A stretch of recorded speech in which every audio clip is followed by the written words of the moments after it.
I wonder what we will create today.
man.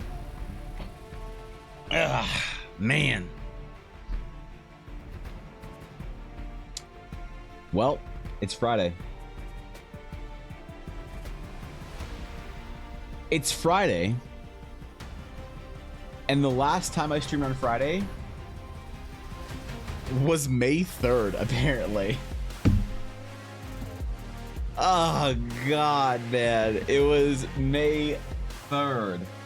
I opened up my requests document today, my Photoshop file for Friday requests, and the last date, the last folder on here says May 3rd, and oh boy, man, we've been missing them. So today we got to make up for some of that stuff. We got to do some work today. We got to get down to it. We got to get some shit done. But before that, welcome back, everyone. Welcome back to the stream. Welcome back to the VOD.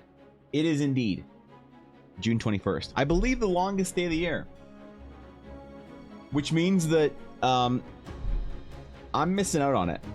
Now, I love late June, early July, whatever. I like the long days. There's something so satisfying to me about before I'm getting ready for bed, looking out on the horizon at midnight-ish, and there's still light in the sky. Just gently off in the distance, there's still some light, and the sky is still kind of a shade of blue, and the sun has set, but it's still casting some light from the distance.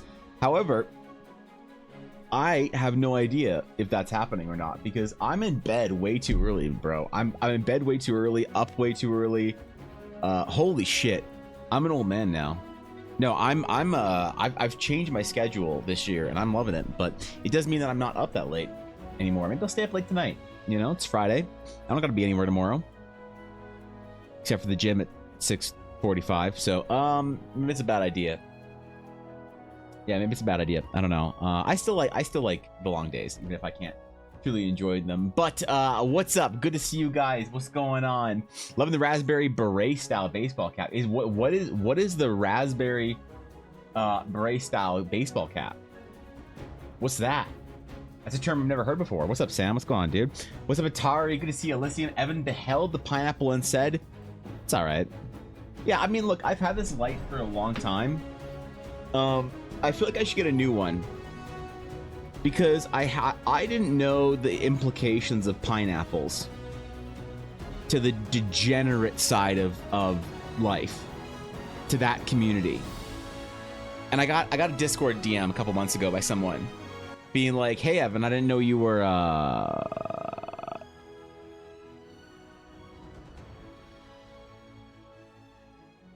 and I'm like, "What's?" And they're like, and I had to look it up.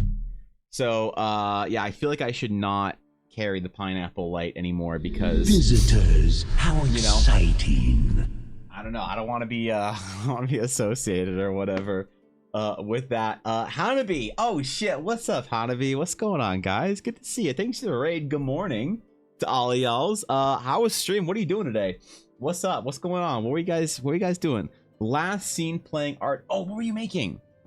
Oh shit, what were you doing this morning? What's up, JJ Van? What's going on, Hanabi? Good to see you guys. If you guys aren't following Hanabi Kitty, I recommend it. I don't know. I catch some of Hanabi's streams from time to time. I enjoy it. I sit around and chat, not saying anything while making art myself, enjoying the atmosphere. So go give Hanabi a follow. It's a good time over there. What D&D character did you draw? Is it yours, or was it a commission, or is this a new campaign? I must know. I'm excited. I'm legitimately excited about D&D characters. I don't know. I had this like conversation with a dude at the convention last weekend where he was like, "Oh man, I'm just like starting a new campaign." I was like, "Oh shit, what are you doing?" And he was like, "Oh man, I'm doing this." I'm like, "Dude, I'm so excited for you." You know, because it's his first time playing a whatever and then DMing after that. I'm legitimately excited for people's experience playing D&D. I don't know why. Normally, I don't give a shit about what other people are doing. And I mean that with love. I care about their happiness and well-being, but the specific things that they do day to day, I don't care about. But when it comes to hearing about somebody playing D&D, I get third-hand excitement. I'm like happy that a D&D thing is happening somewhere.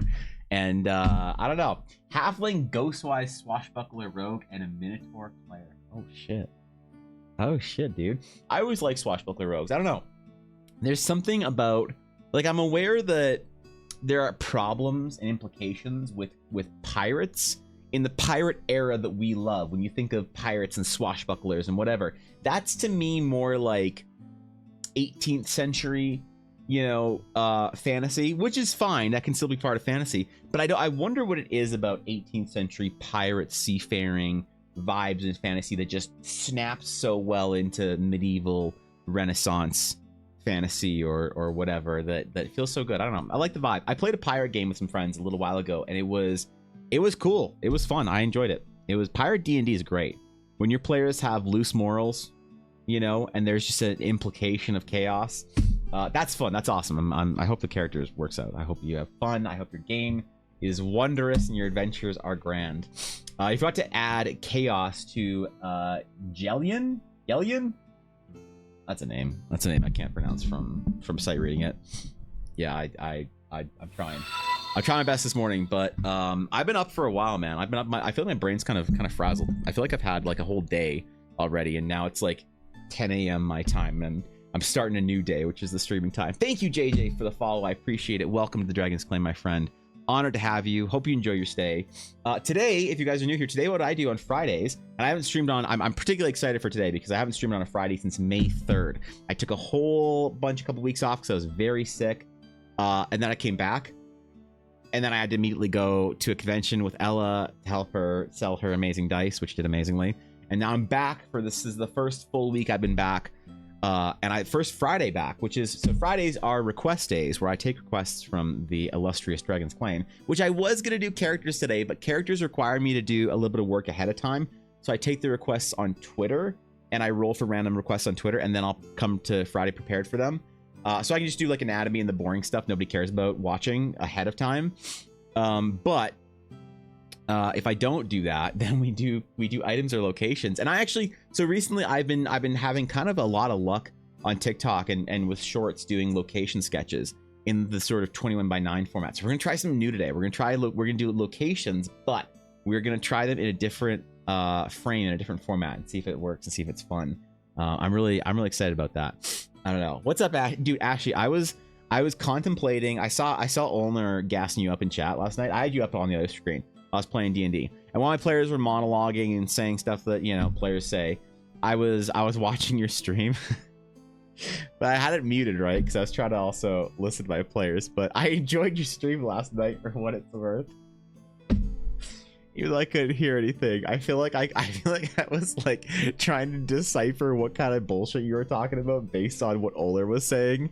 So that was fun. That was good.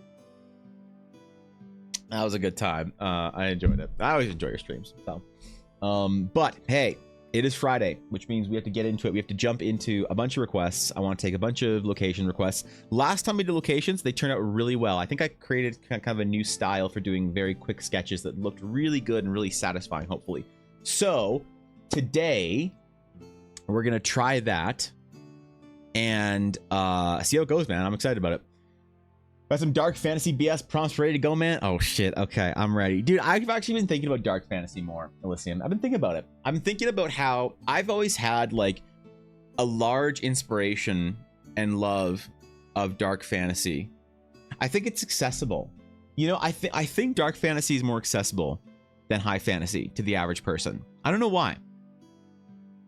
I haven't quite like mapped out this theory or taken it to its completion, but I love dark fantasy, and I really want to make a sort of, after I'm done with Teleria, I'm going to work on with, you know, development for Eldara is going to be set in it's spread across a couple of different places. I'm going to develop obviously the main sort of hub world that everybody's going to go to. I'm waiting and practicing with Teleria so that is when I really get to whatever this main area is. It's kind of weird. It's actually funny. I've been developing for Teleria. I don't know if anyone's noticed this. Less important places to more important places, because I want to make sure that I'm practiced for the more important ones. So when we move to this next world, I'm going to develop it out, and hopefully it'll be really good and really polished, and I'll know exactly what I want. But I'm simultaneously also going to start development on a couple of other worlds so that when players experience going through the gates of the Eldari to this new world and this hub, and it's accessible to go to other places, there'll be other places to adventure off to. And one of them is kind of going to be a dark fantasy like a world kind of bathed in terror, a place of unfortunate existence for the many. Something that is I like sort of the Diablo-esque vibe of things. I like the loneliness of kind of the Elden Ring, Dark Souls world. And I don't know a lot about the lore for Elden Ring and Dark Souls. I tried watching a video, but it was 8.5 hours about the lore of Dark Souls. I got about 2 hours in, and then I fell asleep. So that was impressive. I was sitting in my chair when I fell asleep. Maybe this guy's voice was really relaxing, but I get the impression that the Dark Souls world is very empty. I could be wrong. Maybe there's like great civilization somewhere you just never go to. But the impression I got was it was very lonely, and there wasn't many people around anymore doing around things. But I feel like there's a vibe there that I gotta kind of capture, because I really like doing the dark fantasy vibes. I don't know.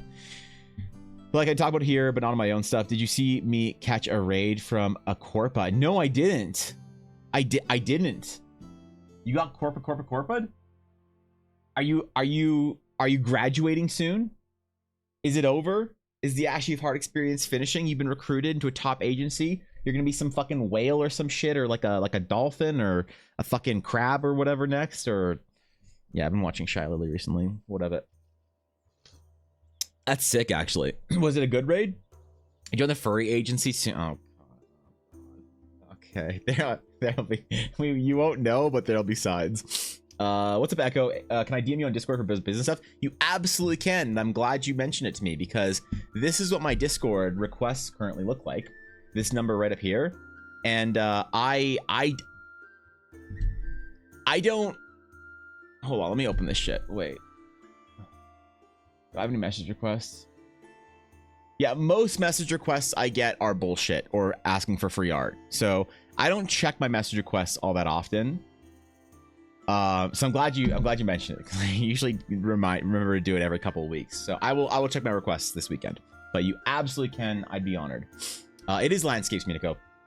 Eldritch Horror, Dark Fantasy. You know, the one solution or the one problem with having a world in Teleria that is based around Dark Fantasy, I want it to feel very oppressive and very difficult to live in. The issue is, maybe we can ponder this over the next couple of weeks, or maybe somebody has an answer, a solution right now. How do you have a world of oppressive darkness that is difficult to live in? Survival is, a challenge. Life is cheap. All these things we love about dark fantasy. How do we have like travel between those worlds and shining, glittering high fantasy worlds without people that live at the shitty world just going to the good one? You know what I mean? Like there has to be, I don't know, there has to be like a limitation or some shit, but I'm not quite sure how to do that yet. Dark and High, 2 different types. There's light and dark high and low fantasy. Yeah, there's a lot of, I don't really know how I'm gonna theme it all, but there's a lot of things to think about. The thing about Eldar is I want it to be modular. I want there to be different places and different vibes you can go to. All the great civilizations are generally fallen. There are some that are mentioned, but we don't see like, wait, the Ununite comes from? Is that a thing? I thought it was a Final Fantasy thing. I could be wrong. 3 DMs, I gotta send you my doc link still. Yeah, get after it. What the fuck? Send it. Before I went for points of light. It's dark fantasy outside the borders of civilization. Yeah, I like that too. I like the sort of the idea of having to venture past the cradle of humanity into the great dark beyond. You know, the forests and the dangers of the wilderness and whatever things exist in there. So no public transit between shitty world and nice one.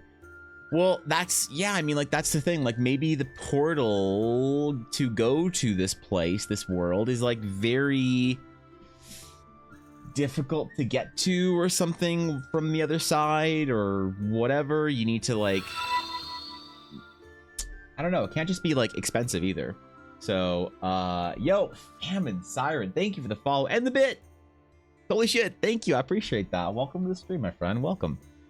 Good to see it. Thank you again for that. I appreciate it.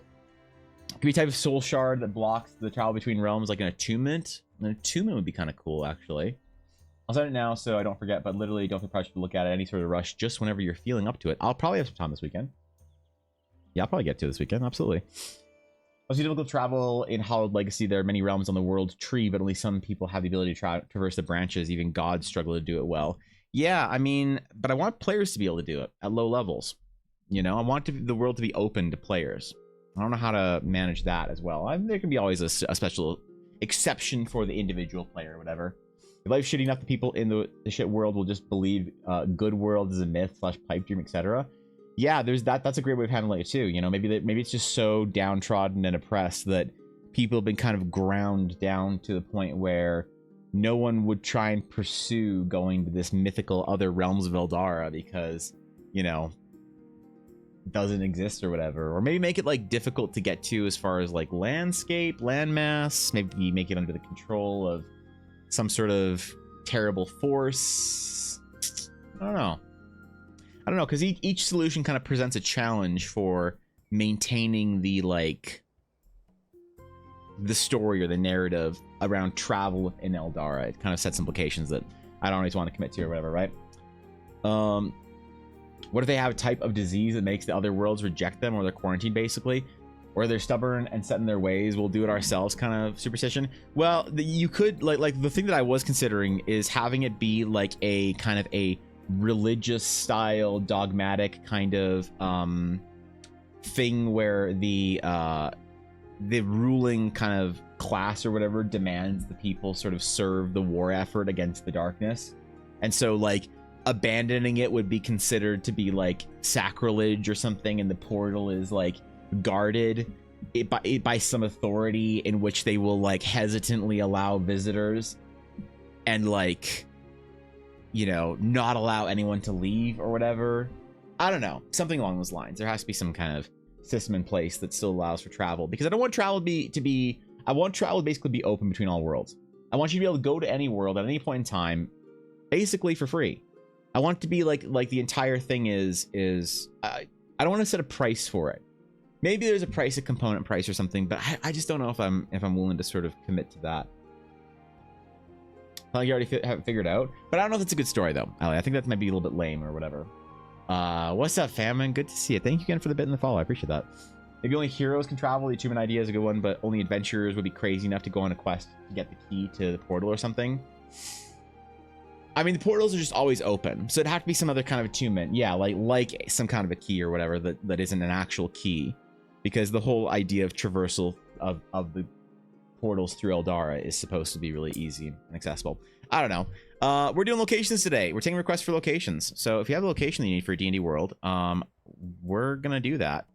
While I'm setting up the giveaway here, if you have a place you would like me to draw for you, you can enter with exclamation sketch. I hope. I'm gonna make sure the settings are good. Yep, it is sketch.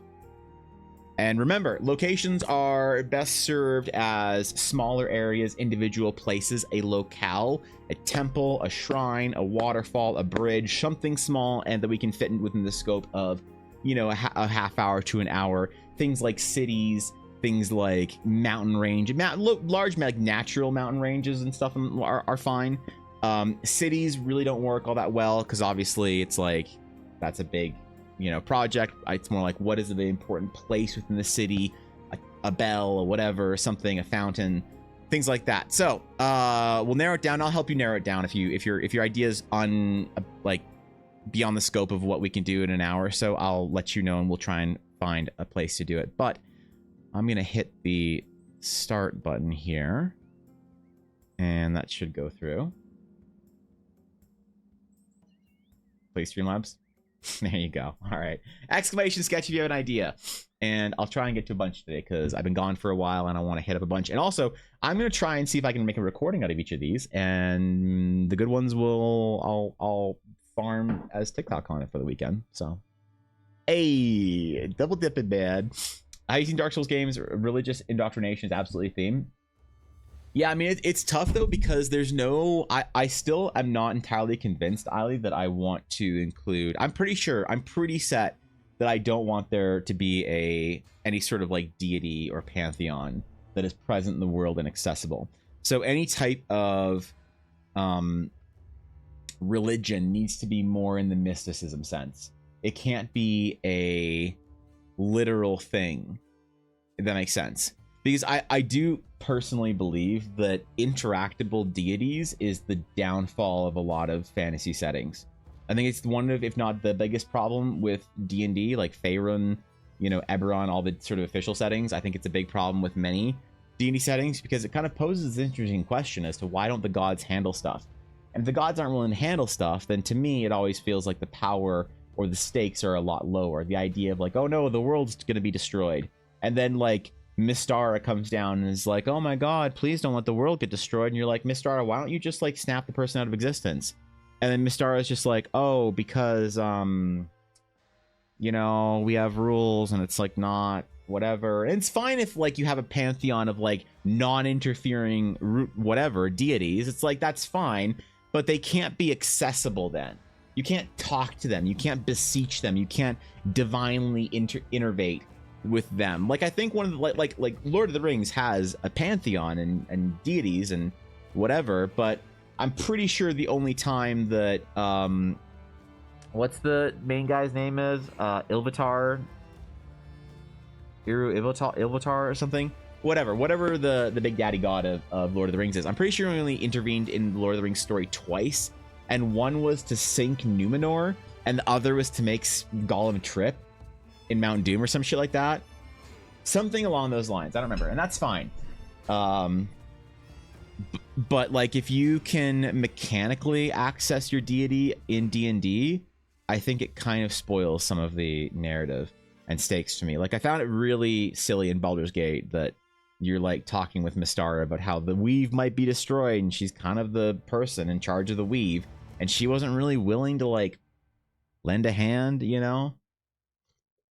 I just find that to be very non-compelling as a story. So whatever the religion that these like this like zealous order of sort of like light embracing paladin like people is, they would need to have a more of an abstract use of this power. So whether there is a divine intent or design behind the power, or it's just sort of a primordial power, needs to be a complete mystery, I think, for it to be a compelling story to go along that line anyway.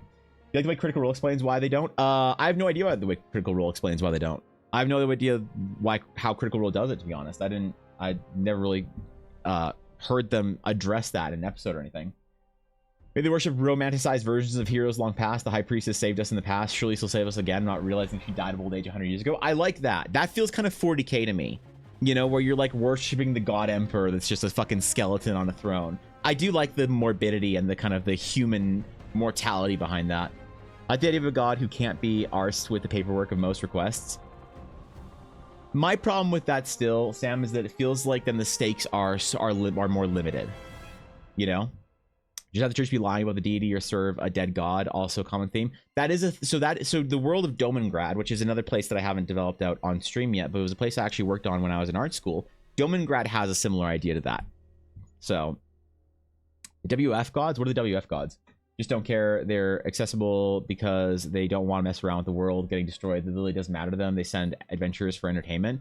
And that's sort of the amusement of the deities, feels to like Greek pantheon. And that's not a bad idea, but I just find it's an overdone story. It's a story that doesn't interest me when someone says, oh yeah, well the deities, they just don't intervene because they don't care. And it's like, okay. Yeah, so there are deities and you can draw power from them by worshiping them, but they just don't care and they're amused by your little mortal things. It's like, that's a fair story and it works out, and it's been a story told for a long time.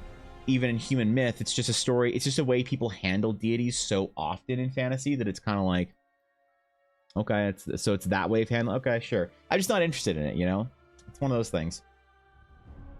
Enter the God Emperor, 40k, God Emperor. Can you please kill horrors that besiege the galaxy? Incomprehensible screams of rage and pain. Yeah.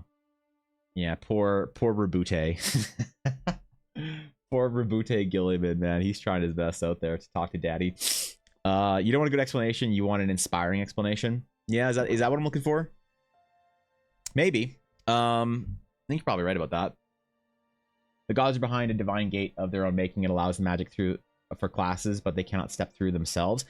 See, again, that's like self-imposed limitation that it's self-imposed deific limitation is a story that everyone goes to and defaults to. And I just think it's boring. And it's not a bad story. It's not a bad way of handling it. It's just, to me, it's kind of boring.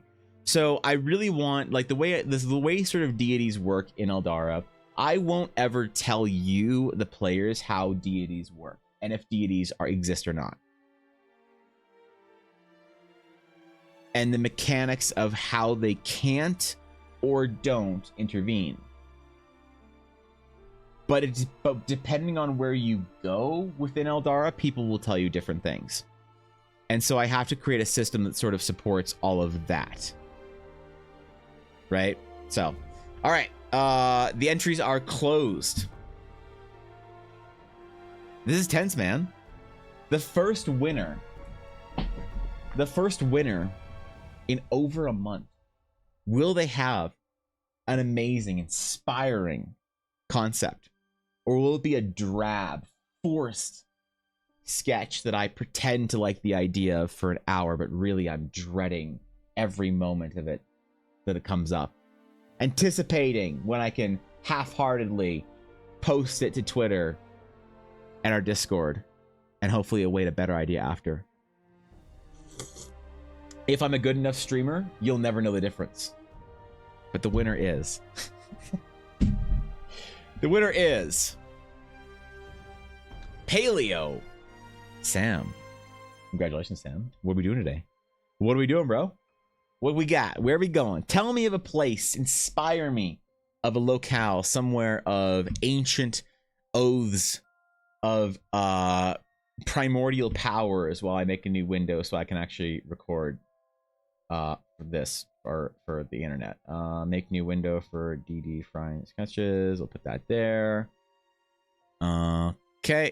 We're gonna put that there and make the window this big. I'm getting a new monitor, actually, a fourth monitor, so I can do this easier. I have it and I have the stand. I just haven't installed it. I haven't, like, you know what I mean? Haven't, like, actually gotten to it.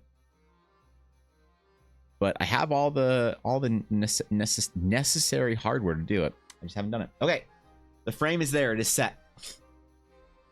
Paranormal building the gods are creators of the problems and legit couldn't be asked to care for, or wait, for they don't want interaction. Their power used through pebbles caked in their aura.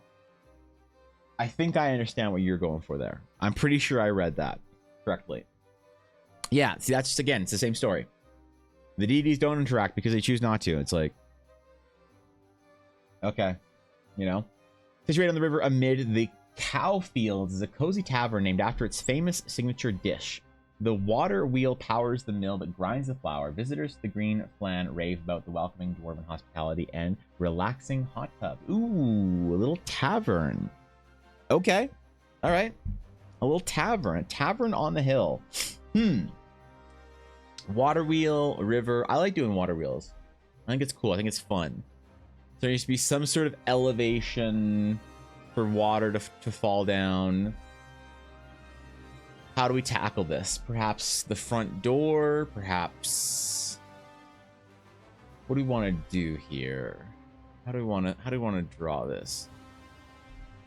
A dwarven inspired cavern. The green flan. Wait, isn't flan a food? And isn't a green flan a problem? If your flan's green, isn't that a problem? Are there green flans out there? I thought that flan was supposed to generally be a healthy custard color. Is that... We might be having a problem here with the food safety. Thanks, Viddy. I appreciate it, bro. I usually save my my Tommy Bahama attire to the weekend so I can wear it in my shame while I'm enjoying my weekend, but we're not doing laundry where I live right now because of water shortages, so I'm on it, you know. Thanks though, I appreciate it, dude. I go with there in standoff. The gods never need worshippers. They can't risk all-out war on the prime material for fear of extinction level events, so they're forced into scheming akin to politics. Yeah, that's interesting. But what's interesting to me is why we spend all this time trying to figure out why there need, like, how to rationalize gods in our setting, and no one's really ever asking. I don't mean no one here, I just mean no one in general ever really asks if deities or gods are necessary to fantasy. I don't know. Could be spinach? Gross. Wait, aren't flans supposed to be sweet? I forgot. When I think of a flan, I think of... Ooh, that's not what I want to do. I think of, like... What does a flan look like? Isn't it like a custard with like fruit and shit on it? Yeah, like this. Like I think of like this when I think of flan. I mean, bro, it's a fantasy world. You got some sort of green flan. I'm there for it. So yeah, I'm feeling it. Make it lime flan. Okay. All right. How do we want to tackle this? So buildings like this are a challenge because okay, I know what we're gonna do. I know what we're gonna do.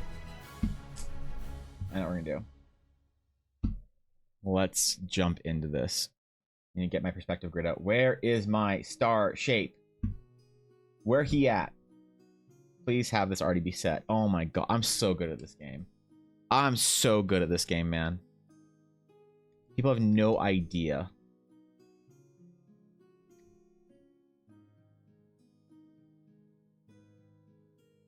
Oops.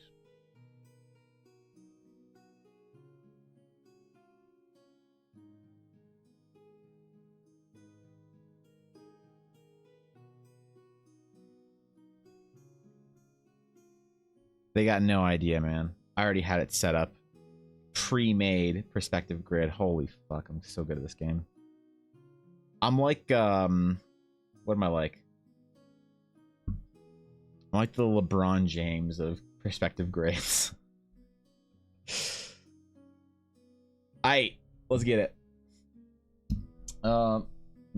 Works like primals in 14. Honestly, all that prayer makes an energy in the divine realm akin to sending spell slots there. And it manifests as accumulation of prayers. They exist because they are worshipped, and if they're not worshipped, they have no power. Yeah, I feel like that's a... I've heard that solution before, and it's a good one, though. You know? Literally accidentally mad-made. I do like that the deities are sort of kind of like the chaos gods in 40k. They're like mistakes or whatever. Recently, in a DM who shall not be named, we're discussing the concept of having a singular creator god, but one that has no feelings towards their creations. In order to make some classes work, angels take the place of traditional gods but aren't powerful or all-knowing. Yeah, I mean the whole idea of like providing power, like powerful abilities without being omnipotent is it's a challenge, you know. All right. We're gonna do a little base sketch here for a tavern.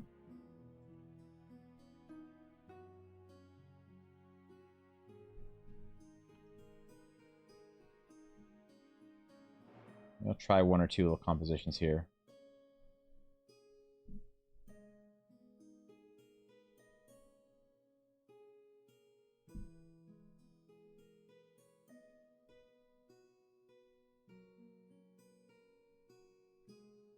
Try a couple.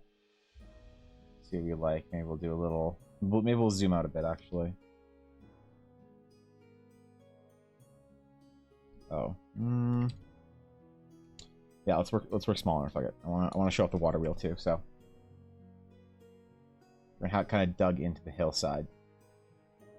Taverns and inns, I like you know, making art for my own games. I feel like it's more compelling when you know sort of a little bit more about the places you're interacting with directly in the game. You know, like shops and vendors, I always feel like need more art. Inns, taverns, things like that need more art. I'm just in general a fan of it. Do some sort of roof thatching.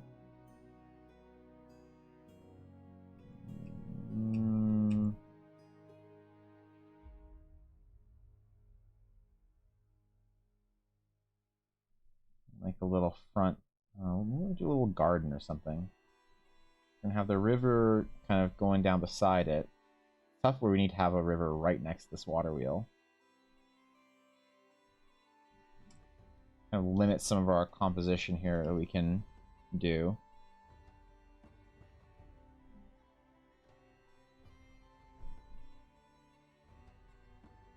Do a little stone wall fence thingy.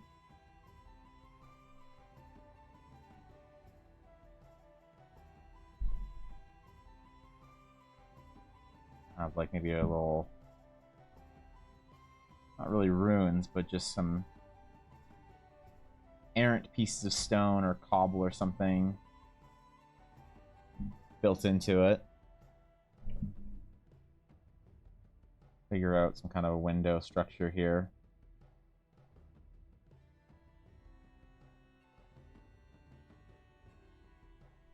And then we'll like do kind of a base. There's a lot of stonework for this. I feel like dwarves need a lot of masonry, you know?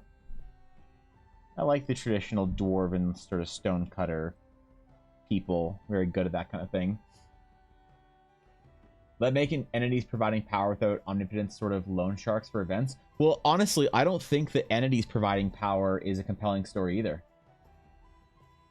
Yeah, I mean, like, if you're a 20th level warlock and you're still getting your power from some fucking dude, it's like, why isn't that dude, like, shaping the world? Basically, one of the things I think magically is that if you're a 20th level character, you should basically be, like, if you're third level, you're probably the most important person or most powerful, at least powerful is a relative term here, person in your small town. By 5th level in your region, city, the local, whatever, you're probably up there. By like 8th, 9th, 10th level, you're kind of one of the like highest end adventures in your like kingdom or country or whatever. And once you're entering into the low teens and especially the mid teens, you are like a world-class adventurer. The problem is that when you have powers the way D&D writes them, after like about 15th level, when you can cast those kind of spells, manipulate that kind of magic, you're really like world changing at this point. And so if you just have like legions of 20th level wizards walking around, your world's just kind of a Gary's mod, you know, reference at this point in time, and not necessarily something where the individual actions of a low level person or an army or whatever can really matter. And that works on large settings, like when 40k has the setting of the galaxy to have a space marine or whatever. It's like, sure, fine. But I think that then when you get to those high levels, you're a conjurer at 18th level, you're a magi of some variety, perhaps a wizard or a sorcerer class or an astral sage. You have like very important, like you can do some crazy shit. The highest ranking astral sage obtains this title of Star Speaker in Teleria.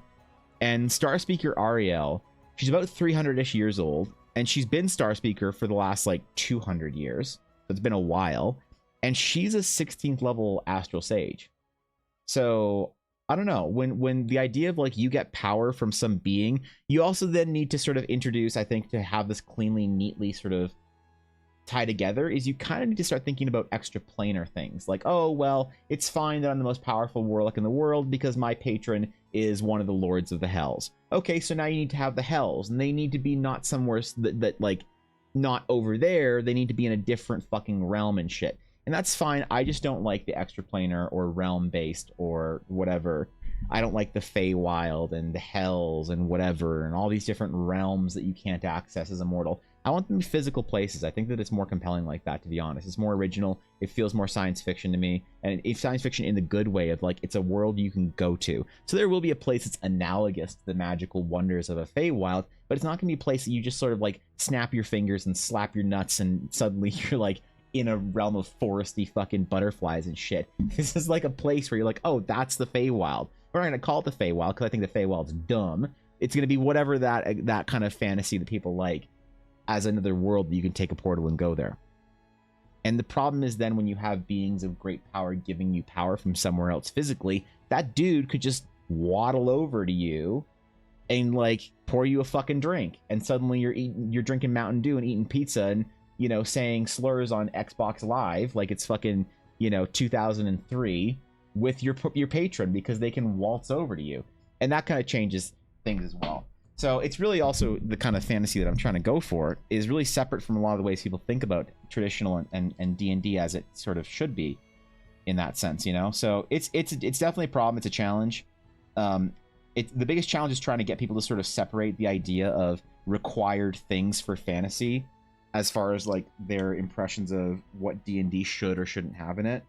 And that's why when I'm like, hey, do you even need deities? It's like, oh, if you don't have deities, where do people get their powers from? Where does a cleric or a warlock get their power from? It's like, well, not an individual.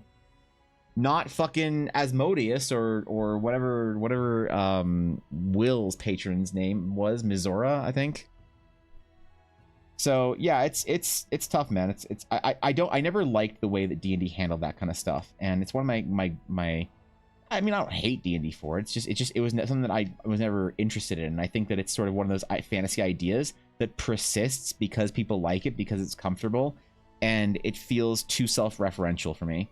And I don't dig with that. I ain't about that shit. I'm more concerned about, you know, how do I sort of tell a different style of story that feels fulfilling and compelling, but doesn't feel like people have seen it, you know, 10 times. And I think fantasy, that's a big problem fantasy has. It's definitely my biggest challenge, is how to make original ideas. And some people are like, oh, well, you just can't make an original idea, so don't try.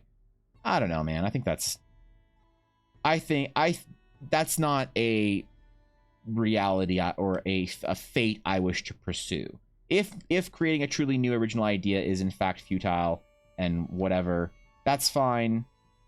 I still want to sort of take a crack at it. You know what I mean? So, you need to clear and balance of power when the magic is involved. Yeah, I think so. It'd be a pretty fun story for 20th level Warlock was from a previous campaign with the NPC patron for your next level campaign's Warlock. People have done that for Warlock specifically, and I think it's really cool. But still not my vibe. Yeah, you did, Cobalt. Now cancel me for it. I demand to be canceled for my D&D opinions.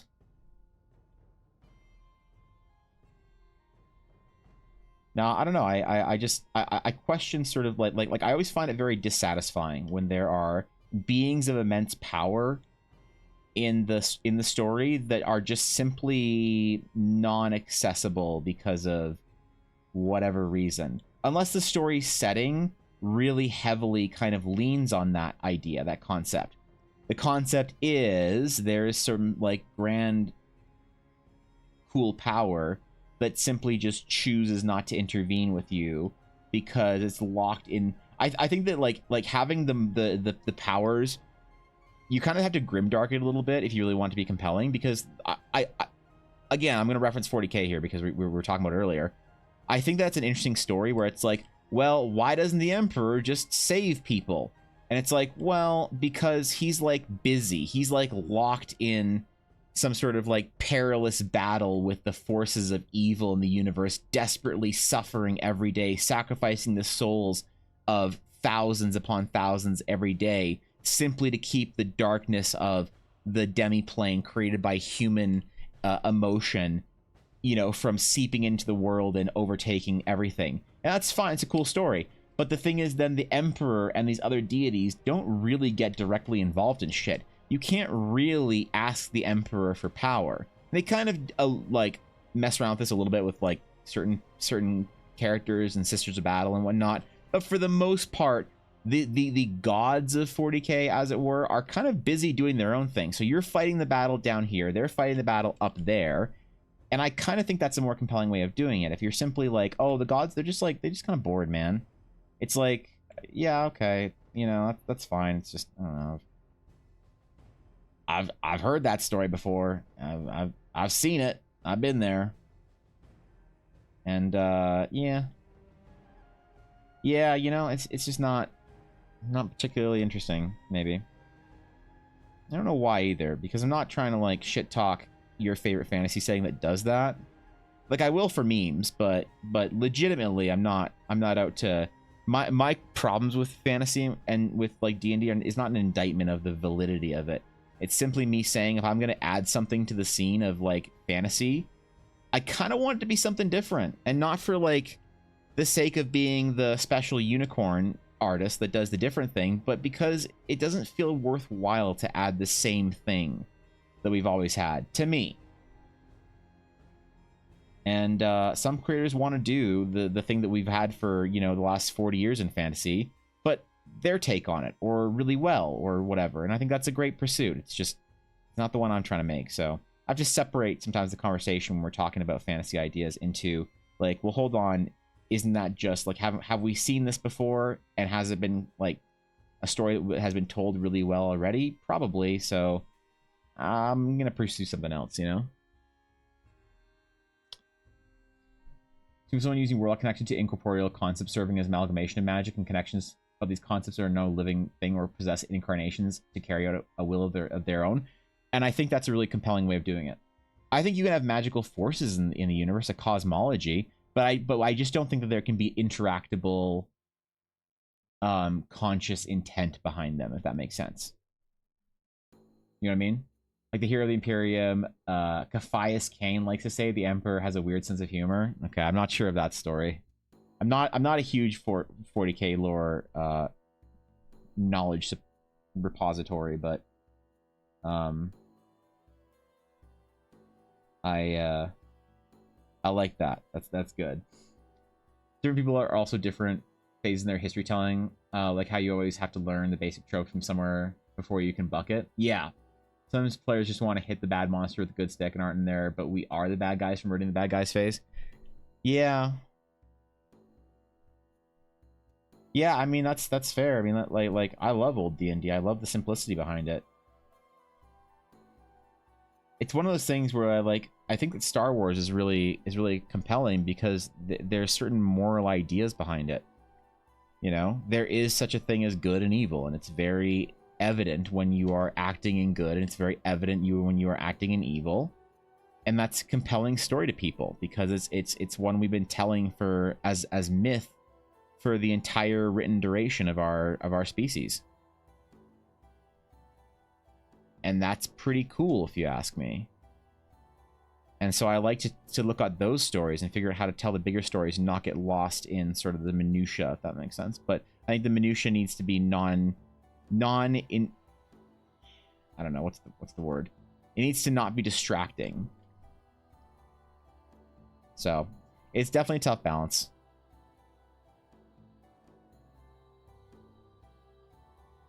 And who knows, maybe I'll never get it right either. But like, I don't pursue these difficult sort of things like the concept of changing the way we think about fantasy. I don't pursue it with this sort of like arrogance that I will do it. But I think that like you have to ask yourself as a creative at some point in time, what's the sort of goal of your work? What do you get out of it? What's a rewarding life for you? And I think if I just like pursue fan art for the rest of my life, you know, and not like make anything original and not try and change things, not try and do different shit, I kind of be bored with that. Not like that I don't want to include those things, but I want to take on this challenge that people like shake their head at and be like, dude, you're like, I don't know why you're trying to do this. This is kind of dumb. I'm fine with that. I think it's fun. I think it's a good way of spending a life as a creative. Trying your best to do something new and original and stumbling and fumbling and doing it poorly. You know? Thanks, Lurk Azalea. Acolytes say there's no good or evil in Star Wars. Yeah. Yeah, there is Acolyte.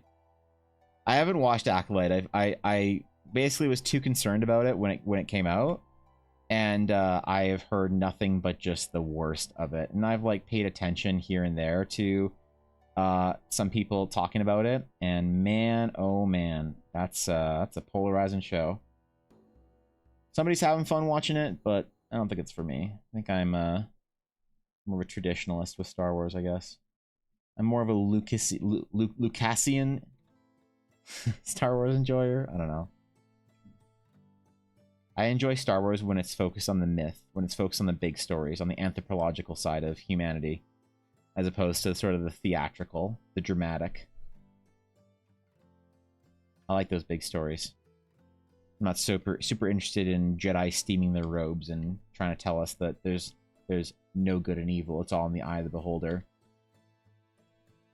Like Star Wars was doing so well because good and evil wasn't in the eye of the beholder. It was an ideal that we had to pursue. Good and evil existed. They were truths. And not religious truths, but like human truths, narrative truths. And I like that about Star Wars. I think that's a good story to tell. And you have these like new storytellers trying to tell Star Wars stories in the setting of Star Wars that have nothing to do with sort of the core component of Star Wars. And it's like, that's cool, dog. Like, you know, go for it. If people are happy watching it, like, you know, hey, I'm happy you're happy, having fun, but it's just not the Star Wars I'm interested in, you know? You know what I mean? What's up, Soja? What's going on, bro? How you doing? People are like, Jedi would never be like that. They're the good guys. Just point out Kodor and Svodor, which were full of Jedi like that. No, I mean, I think that they kind of... like I have said, I haven't seen the Acolyte. I've seen a lot of people talking about it and whatnot, and it seems like they're kind of representing the Jedi fairly poorly. You know, like you think about I heard that they tried to like abduct or whatever the Force sensitive children, and you contrast that with like Qui-Gon, who basically was like, oh shit, Anakin's the chosen one. Hey, you want to come with me in my starship? And Anakin's like, yeah, man. Qui-Gon's like, you sure this is gonna be a tough life? And Anakin's like, yeah, man, I'm down. I don't think Qui-Gon would have like abducted the poor kid or whatever. I don't know. I from what I've heard and seen of Acolyte, it seems like they don't really get Star Wars as far as like the kind of classic traditional Star Wars that I like, and that's fine. People can tell their stories. I just see it as like kind of cool fan fiction. You know, it's like neat, but it's not my jam. What the fuck?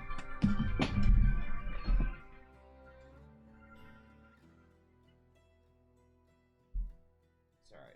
1 sec.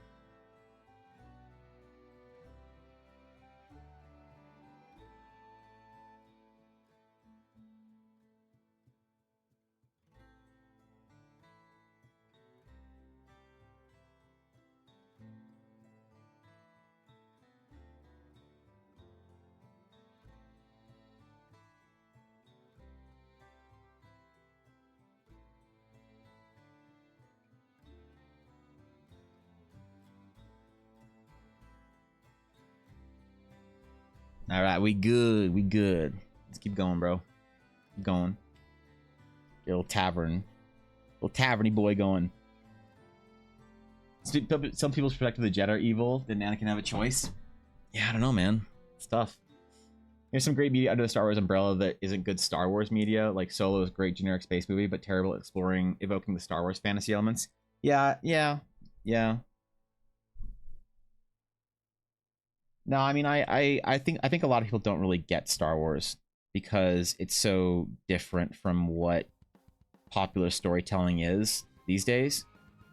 And that sounds pretentious, but I hear a lot of people talk about Star Wars and talk about why people like Star Wars, and it seems like a lot of people don't really understand why people resonate with Star Wars, you know, and because like I spent a lot of time trying to figure out why the original movies were popular and why they meant something to people.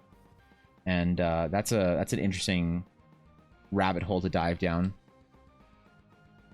And you know, what I don't like is I don't like people complaining that you're not a Star Wars fan if you do or don't like a certain piece of Star Wars media. It's like, oh, you liked Last Jedi? Oh, they like completely shit on Luke Skywalker's character. You're not a real Star Wars fan. It's like, what? Oh, you don't like the Acolyte? Well, I guess you're not a real Star Wars fan. What? That's just kind of weird and like cringe, you know? People are just so protective of their preferences that they can't imagine somebody likes something different or doesn't like what they like.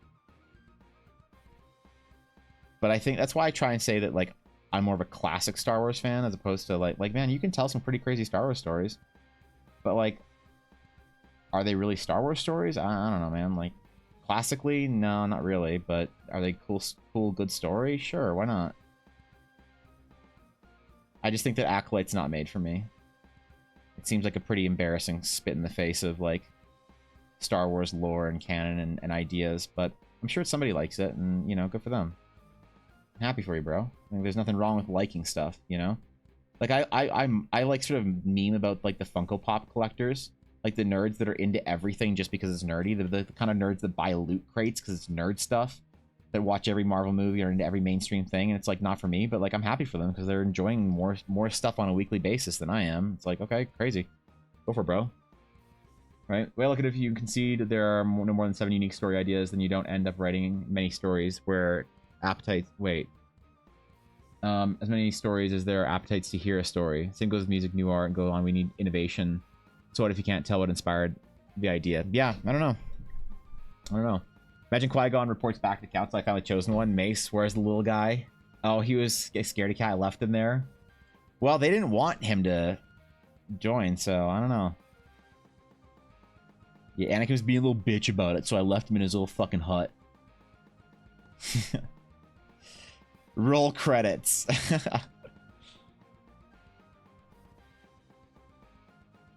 Now, I like stories that have a clear, you know, in my defense of like stories that have very clear morality and stuff, I think they're nice. I think they're good stories. I think they're hard stories to tell. You know, people never liked Superman because Batman was easier to understand because he was edgy, and people are like edgy and shit. And not to say that you can't like Batman, still have nuance or whatever, but I just think that like people get the lawful good story wrong. I see it in D&D all the time.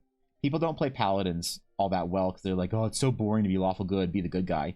And I always looked at Superman. The most compelling, interesting thing about Superman to me was the story of how difficult it is to actually be a good person. You know, I think being a good person is a superpower, right? And I kind of like that they tried to tackle that because I don't think you can tackle that easily. I think wrestling with the idea of what it is to be a good person or a moral human, and the attempt to try and do that and be virtuous in a way that is sort of more, I don't know, human, is actually a really tough story to tell, and I like it. I think Superman's story, like for instance, I'd say that if you think that Superman's too sort of like boring, go read Supergirl. Kara is a much more compelling, I guess, a character that struggles a lot more with that idea than Kal. Kara Zor-El is not naturally, you know, the hero.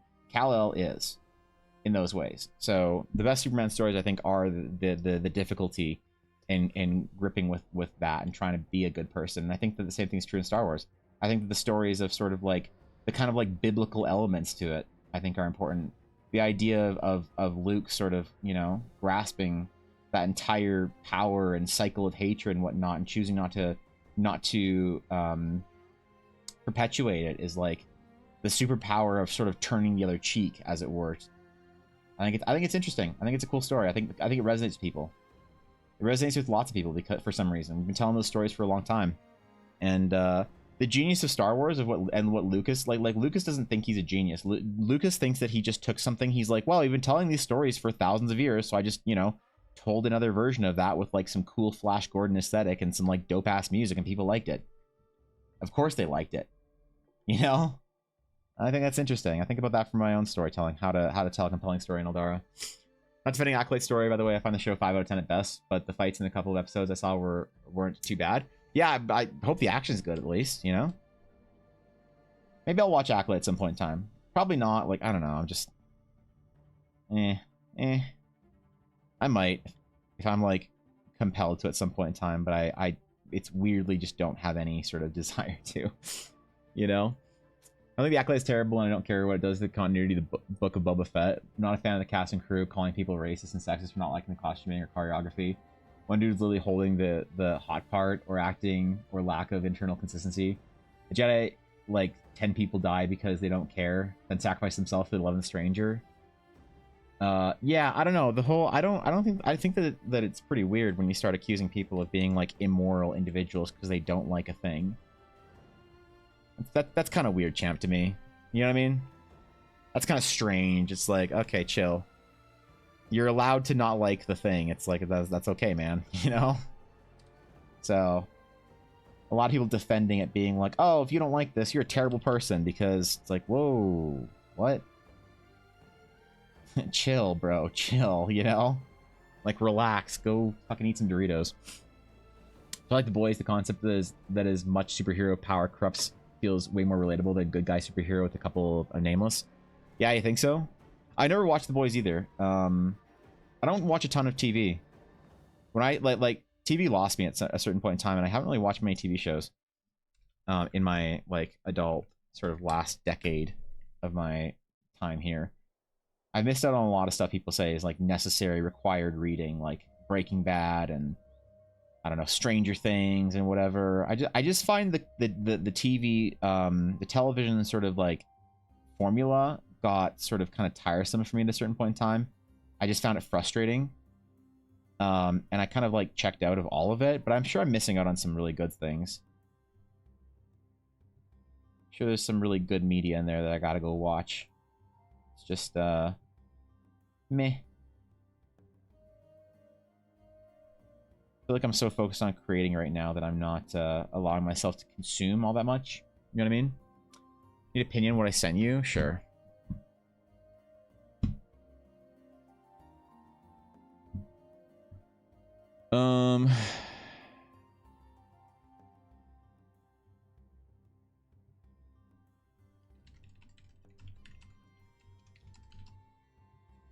Sure, Ella.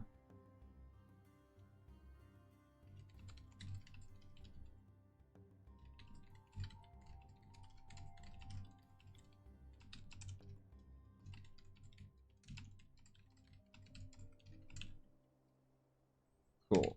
Thank you, Ella. I appreciate that. All right. I'm on my 30th rewatch of Band of Brothers. That's fair. That's fair. I don't like to like. I think a lot of people sort of who disengage with the type of media have a sense of like that they've transcended it, because a lot of people need some reinforcement that they're making a good choice, or that they didn't mess up, or that they're right. Because if it's like playing games, it's like why so many Genshin players are mad at Wuthering Waves. These are games that just came out, by the way. Because if a Genshin player, if people like Wuthering Waves and don't like Genshin anymore, then that player, the game that they love and put money into, suddenly doesn't matter. And that makes them an idiot. Why would you put money into something that doesn't matter? Idiot, you know? People get very, very stuck in that. So I try not to talk about like TV and certain media like it's like bad and you're bad and dumb if you like engage with it. But I don't find a lot of TV compelling anymore. I find a lot of stuff that's made for TV really fucking boring and like not interesting for me anymore. But I don't think that like I'm super happy if people are still out there crushing it, enjoying it. This, you know, they got their favorite fucking shows and whatnot they watch every week. It's like, get after, man. It's just been kind of lost on me.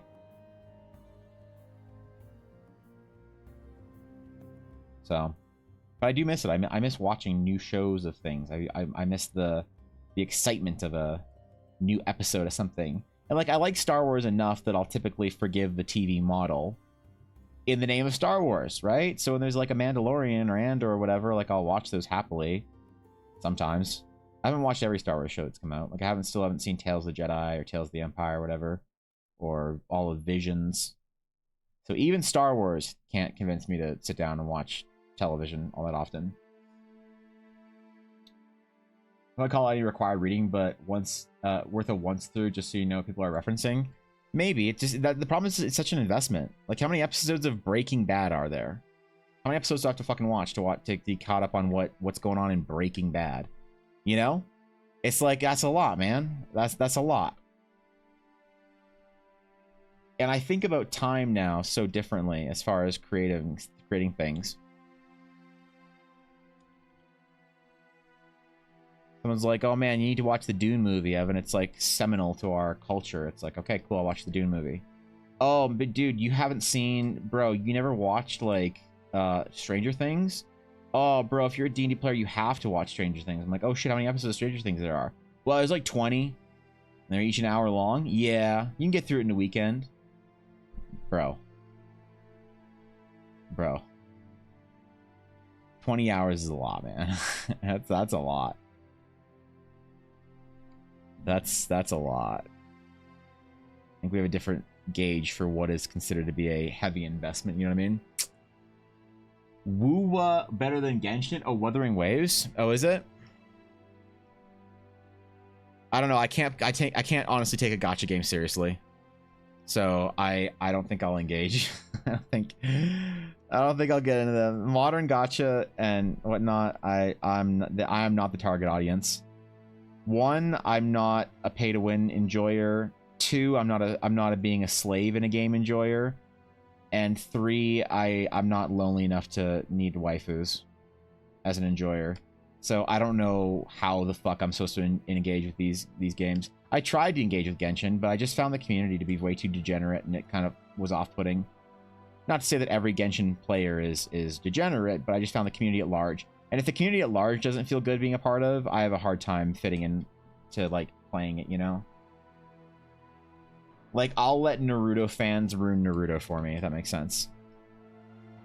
That's my one of my weaknesses in this is I can't just like quietly and calmly go about my own business. If I see a fan base that's like really fucking ruined a media, I just can't enjoy it unless I really love it. Unless I really love it, man. And gacha games, I just don't understand. I've never had somebody. I've asked my friends who play a lot of gachas. I'm like, can you explain to me what you like about this? Explain like I want to get it and I don't get it. And I've never had a compelling like, oh wow, you're right, I'm missing something in gacha games. It's so bad. Like I'm so glad you explained this, so now I can join in on the fun that I was missing out on. Which sucks because I do feel like I'm missing out on stuff. I don't have any games, man. I'm bored. I don't have any games that I can get into. I want a game that makes me want to throw away my life for it, like old World of Warcraft or Final Fantasy 14 or whatever did. And it seems like it's gacha for those kind of players now, and I just don't fit in with that. So it sucks, man. It sucks. Been watching a lot of indie animation shows lately. Give me some that excitement back. Oh, that's cool. What kind of things is like considered an indie animation? Very few try to break the established mold. Yeah. There's not as many episodes. There's that too, I guess. Yeah.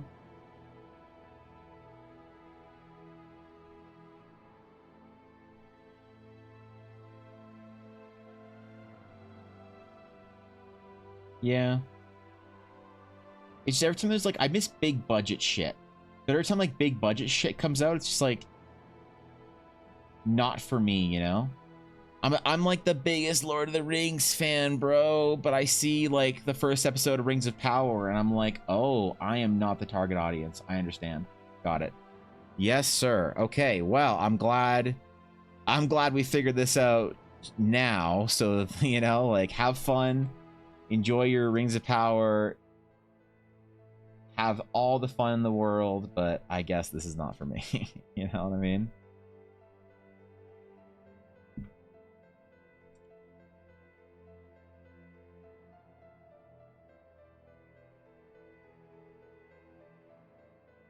So I do legitimately want to be a fan of this kind of stuff, and I miss that kind of like high budget, cool art, spectacular cinema and whatever. Which is why I still haven't seen Dune, but I think that might be one that I'm like, people are generally pretty excited about it. People are pretty positive about it.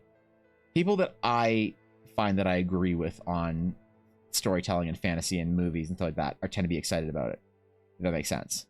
Because like people were excited about the D&D movie, but I thought like that movie was actual fucking embarrassing hot garbage, right? So it's like, it's not just if it's popular, then I'll like it.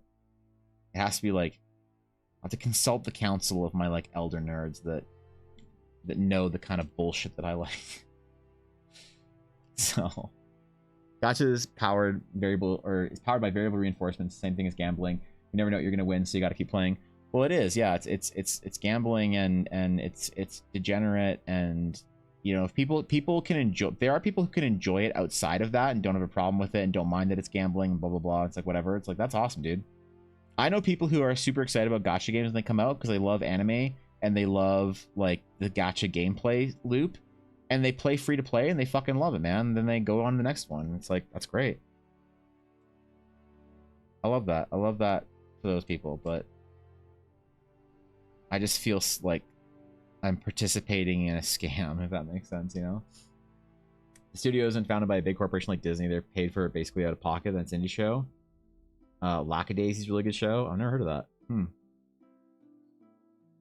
Apparently an old man trapped in 30-something's mom's body, but I'll buy new games and go mod Oblivion for hours instead of playing the new game. I'll rewatch shows that I've seen dozens of times. Sometimes they annoy me. Yeah, I mean... I realize there is charm to certain older things. There's charm to a lot of media before money got involved to a like really high extent. And so I never like blame or fault anyone for kind of engaging with that old stuff. I think it's fine. What are fantasy nerds excited about right now? Like what are people talking about? What's the next thing? What are we freaking out about? Like mainstream fantasy nerds, like D&D movie enjoyers, Game of Thrones enjoyers, modern Star Wars enjoyers. What are people What are people talking about? What are people enjoying? What am I missing out on, you know?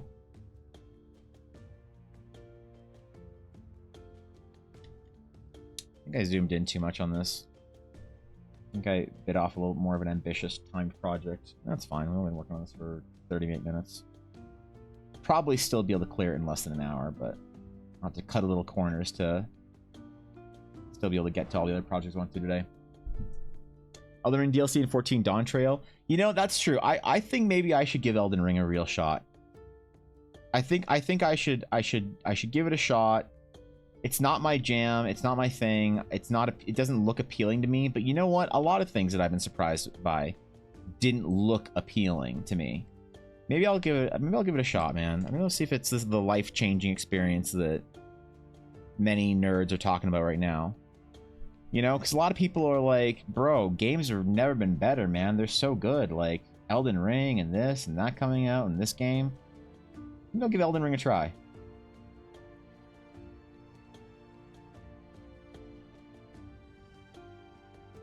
First playthrough on Steam or on stream. I will buy it the second I can find it on sale. And you know what? I'll play it on stream because fucking why not? Shadow of Erd Tree mainly. Oh, that's the DLC, right? Shadow of Erd Tree.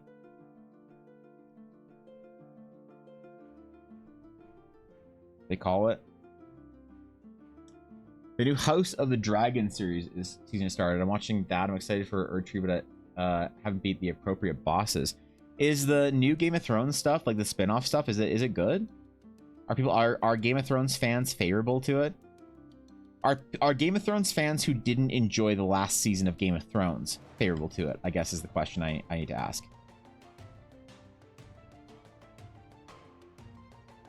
Because if you found yourself like at the finale of Game of Thrones sobbing and clapping while standing in your living room contemplating what you're going to do with your life now because you just watched the most mind-blowing experience cinematically you've ever experienced, I think we want different things out of that show. That's fair. I'm glad you had that experience. I'm proud of you. I think that's fucking dope.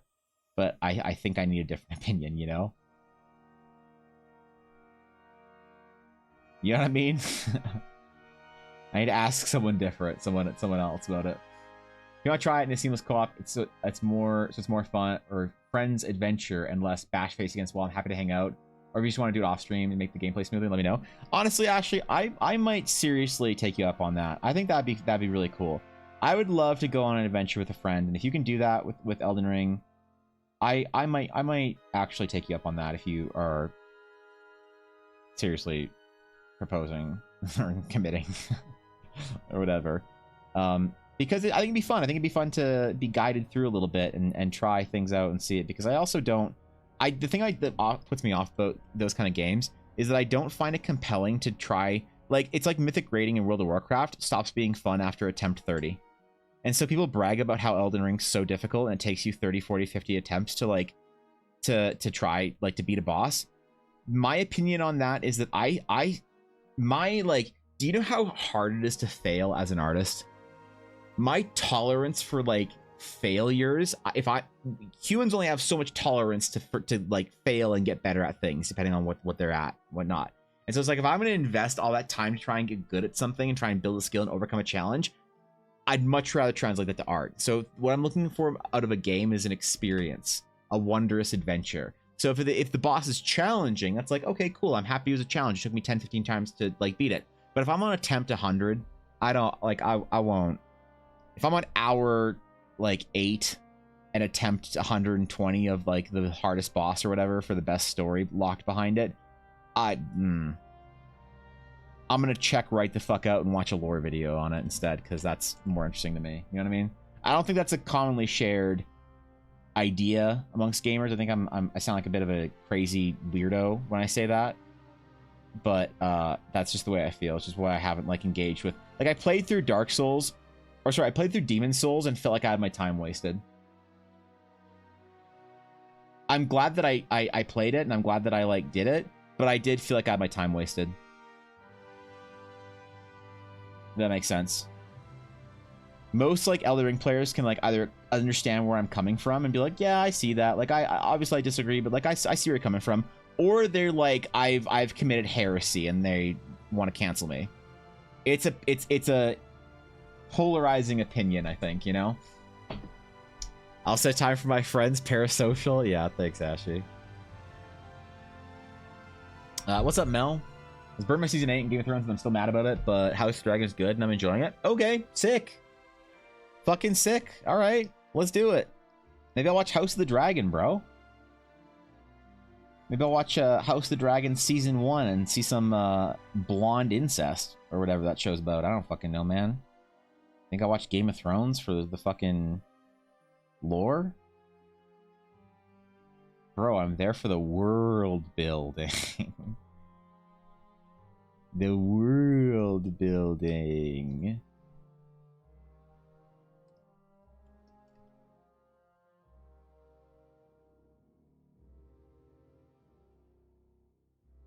That's what I'm about. That's what I want out of my Game of Thrones.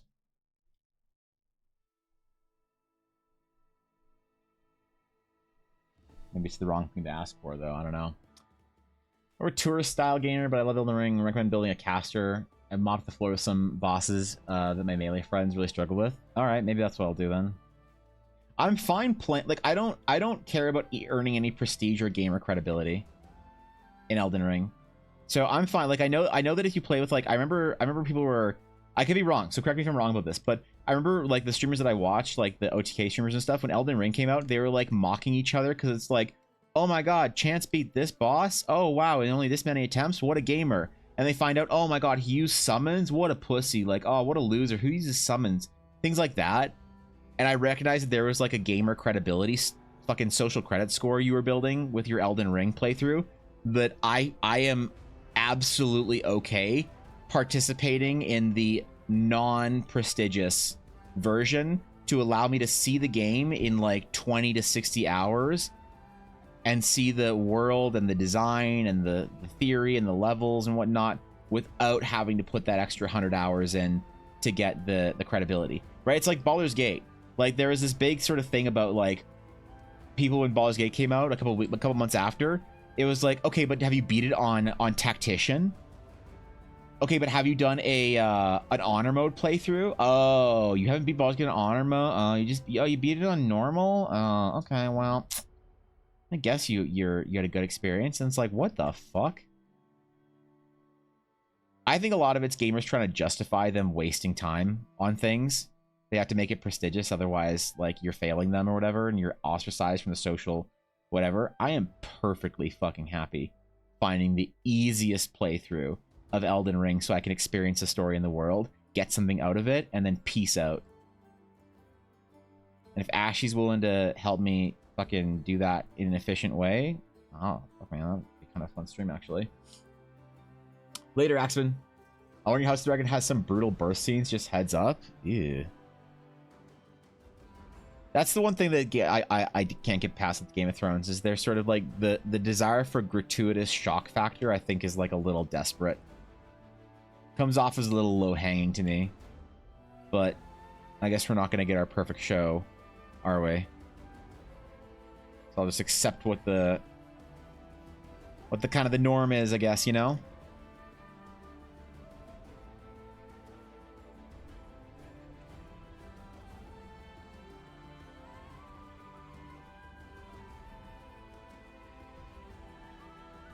Like a thatched roof. Fuck it. Thatched roof cottages, man. All the better for burninating.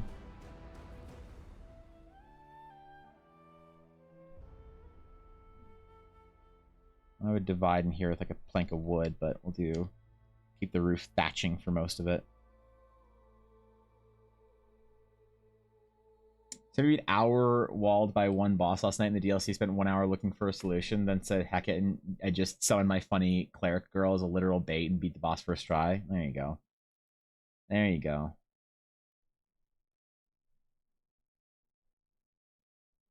And I'm not knocking people who enjoy pursuing the accomplishment of being good at a video game. Because I was there and I couldn't handle it responsibly. and I valued the accomplishment of being good at a video game way too much and sacrificed other parts of my life that I just can't engage now with that kind of system. So I have to sort of like have a disdain for it in a way. A disdain without judgment, if that makes sense. I'm like a recovering like alcoholic when it comes to finding achievement in games. I can't ever build any of my self-worth ever again on being good at a video game, because I lost years of my life to that. So I will happily not engage. And it seemed like to me when Elden Ring came out that it was a game that people were primarily concerned about that and loved it for that. Oh, the challenge is so great, and I'm such a god gamer because I overcame the challenge. And it's like, that's awesome, dude. I'm glad you had that experience. You know, myself, I would fall into that hole and not emerge. You know, so you did, Mel. You did. Welcome. The FAQ roof. Okay. Comes with the best part of the game. People who sneer at them are kind of silly, really. Arguably, you get that with every game. Oh, you played Platin LOL. What do you... Yasuo? Yeah. What do you mean Elden Ring? Or I get what you mean with Elden Ring, though. Most players...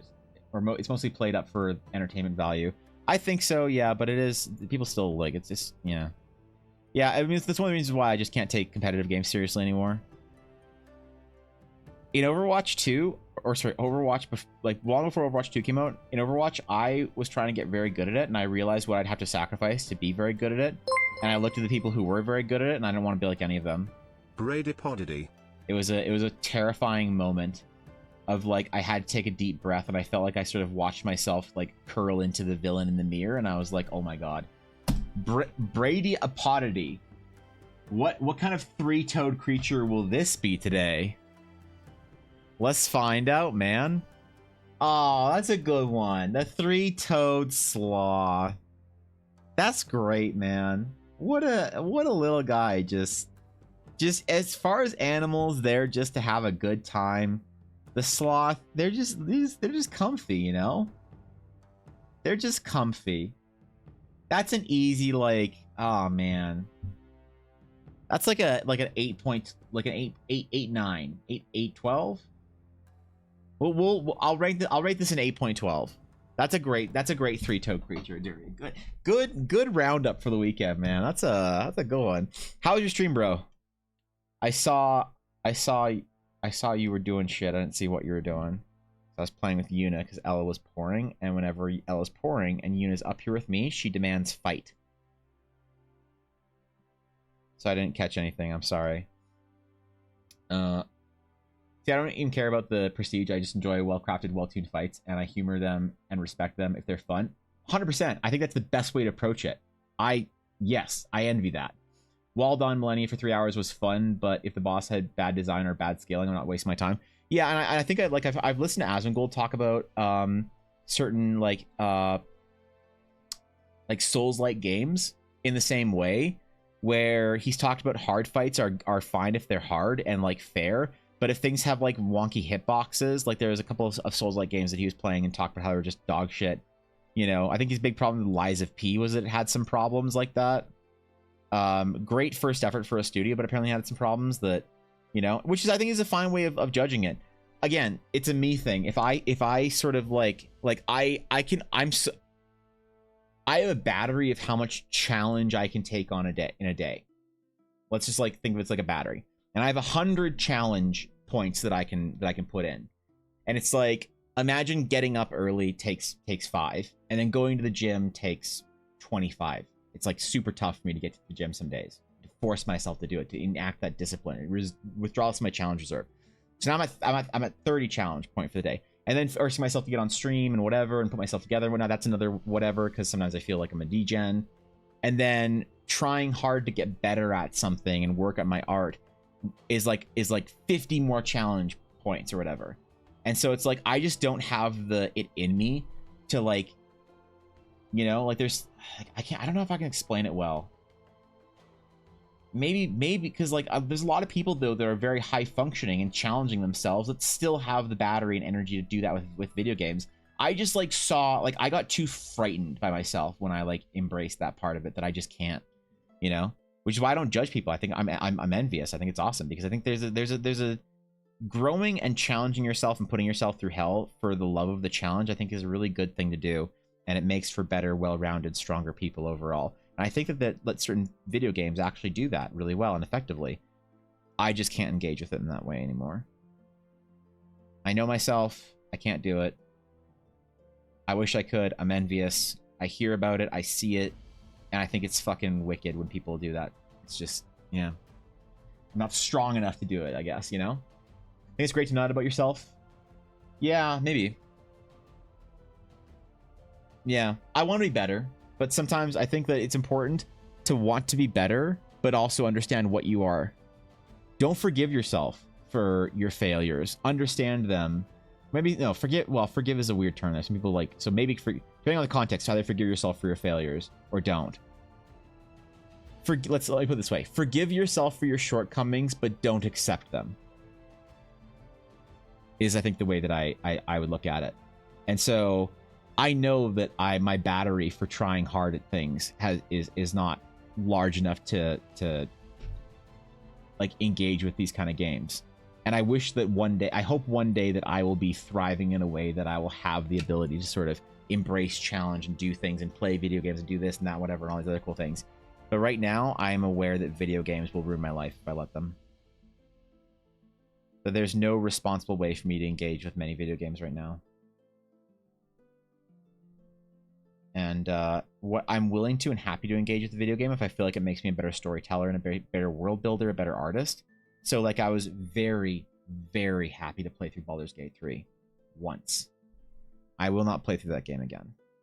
Maybe in the future, like we're talking like 5-10 years down the road, I will.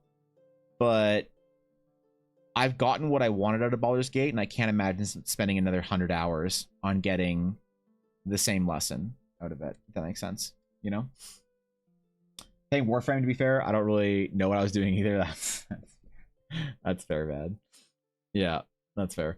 Lightning was a perfect example of that. At first, it's daunting, but after the first few attempts, you see the discretion openings. There's never fully obscured. It's just a matter of actually working your way to that opening. That's cool. Yeah, I mean, that teaches a lot about yourself, how to overcome things as well. I played with Ulner so they could learn the Elden Ring. Their first Souls, like, we had a safe word that was basically Ashy go all out. Until I heard that, I tried to do basically exactly 60% of the boss's HP to learn because to learn and practice. That's really cool. That's fun. Was that fun for like okay? Obviously you enjoyed that, Ashy, because you're playing with Ulner, and I'm gonna ask you the question: was that fun? Not in like a if you say like no, that's not like a bad thing. I don't think there's like certain ways that you engage with people you love. But it's like, is that a fun way of playing for the game? It's like, not really.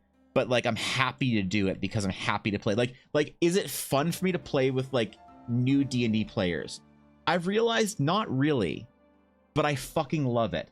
But it's not fun, if that makes sense. That might not make sense. Just trust me that I still enjoy playing with new D&D players, right?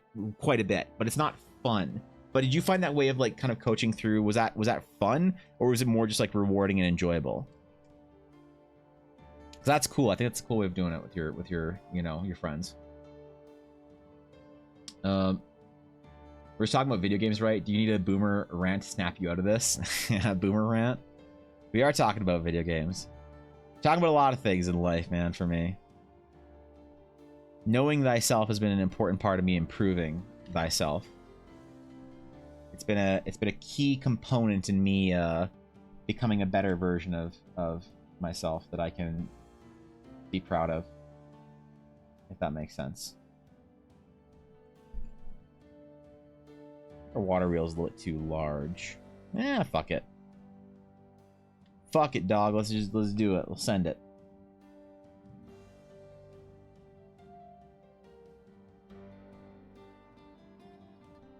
We'll send it. We'll hit it. Imagine experience is similar to when you're introducing Minecraft for the first time and for someone and the deaths are funny. Yeah, kind of. Maybe. I enjoy watching people struggle where I struggle, not because I enjoy the sharing experience, but because they shall suffer as I have suffered. Well, there's that too, I guess. You know, I don't know. There's that, I suppose, as well. Yeah, that's fair. That's what we call the King Leoric playthrough.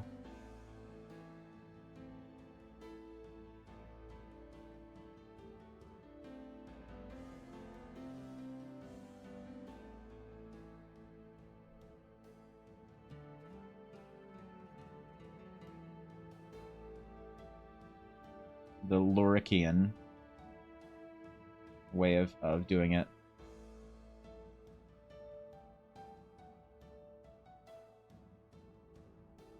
Ooh, we got a lot of layers to merge here. Ooh, we got a lot of layers there to merge.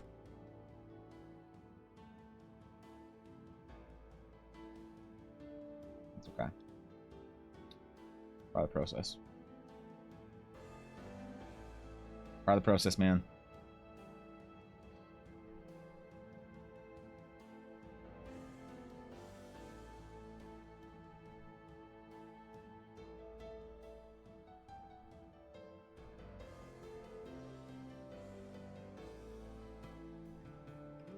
I had to accept a lot of like my understand and accept a lot of my weaknesses to be able to actually like overcome them or manage them, if that makes sense.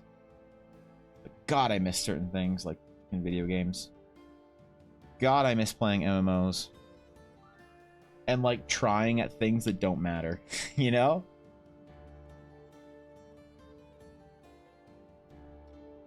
You know what I mean? Trying to get good at shit that really you ask yourself, why am I spending time on this?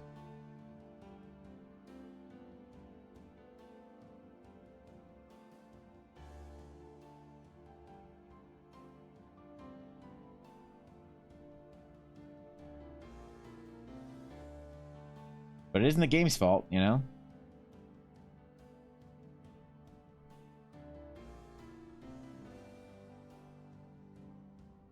Wasn't World of Warcraft, it would have been something else for me. I was an experiment with funny builds. I might have tried a single player. Like new D&D players could run a chaotic funhouse dungeon instead of a well-refined plot. That's true. That's okay. That's a cool way of thinking about it. Yeah. Only through the shared pain of broken controllers and heart rates near cardiac maximum can we both agree that society sorcery is bullshit. OP. Sorcery? Is that it? I'll never do nothing and waiting for only to win. I'd be fighting my best just with limitations on whatever gear items and stats I use. So we still won together, but both trying our best. And there was a couple of bosses where I lifted the restrictions and used the weapons I knew better. I see. Okay, that's cool. That's fun. Did you guys go through the entire game like that? Like, if you did you only beat the game, or did y'all just play a little bit, hang out, have some fun, and then you're like, we're good, we're chilling?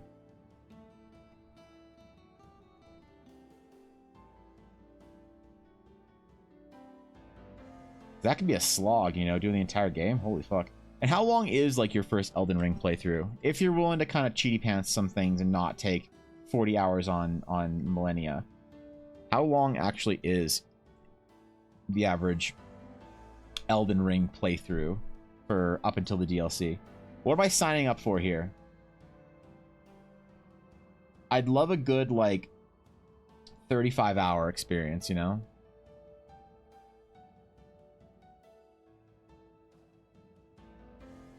The fastest speedrunner for that level 10 dungeon is irrelevant to the game after the first 20 minutes of playing it, but you spent 2,000 hours working on it. Oh boy. Oh boy. This sounds personal. So you're thinking of getting my book haul off until Monday next week? It's getting a free promo. Oh, fuck. I haven't even been on Kindle yet, so I haven't actually... I was going to check it out this weekend. I'll check it out on Monday then. Or maybe I'll do it because I won't be able to wait. Screw it. I'm impatient, bro. 60-ish? Okay. Depends on how much help you get. I'm fine getting a lot. No optional bosses, 40 to 60. Are the optional bosses worth it? Lore-wise, worldwide is experience, encounter design.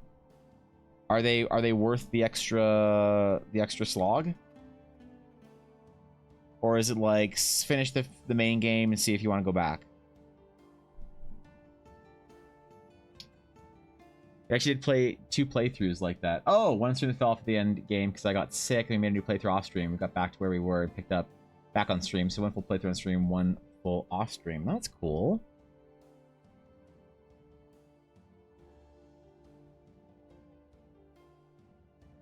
That's sweet, man. I like that. That's nice. The Kindle Unlimited, it's always free because I have it on that, but not it goes free then. I was thinking about getting Kindle Unlimited. Is there some good shit on there? Because I'm reading more now. You know, I'm an educated individual here. I'm a important burgeoning writer, as they say. So, you know, I gotta get prepped up here. I gotta read some books, man. I gotta expand my repertoire beyond the My Little Pony fan fiction that I spent. Yeah, I'm kidding. Fucking chill, okay? Read books, come on. I'm glad you like it, Sam. On stream is more like I teach. Off stream was now you know how to play. Let's both play our hardest. I see. That's cool, dude. I like that. That's a fun way of doing it.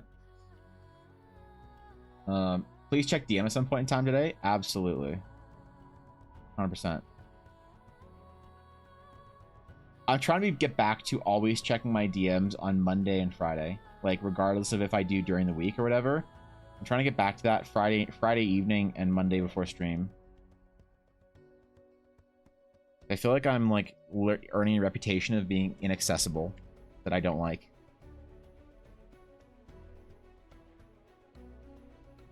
Like even among like Ella. All right. There we go. There we go. 1 hour and 4 minutes.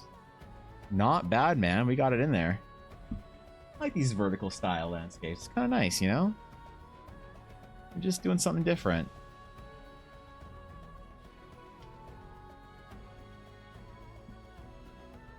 Let's post in the old sketchbook, shall we, for Sam? Ooh, look at that mug, man.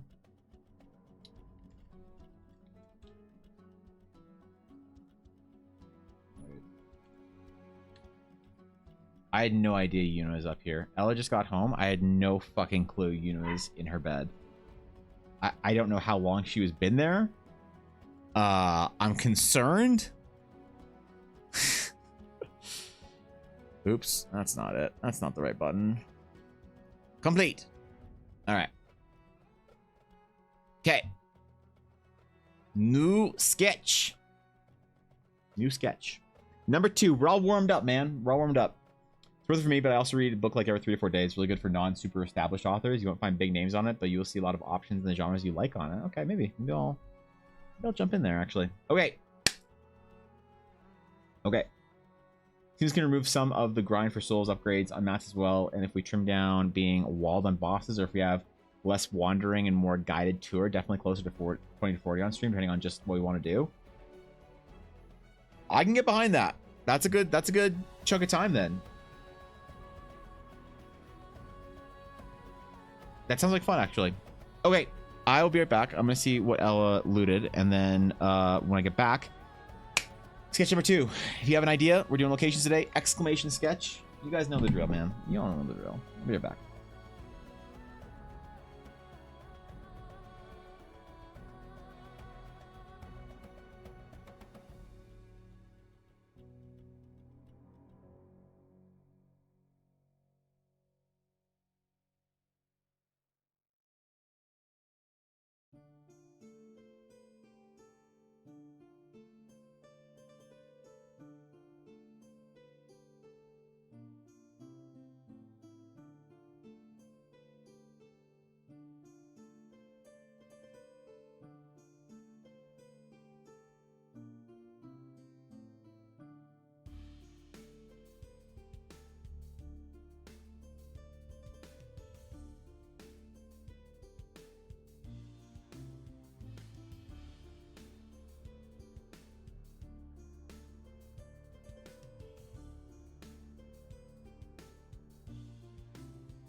All right.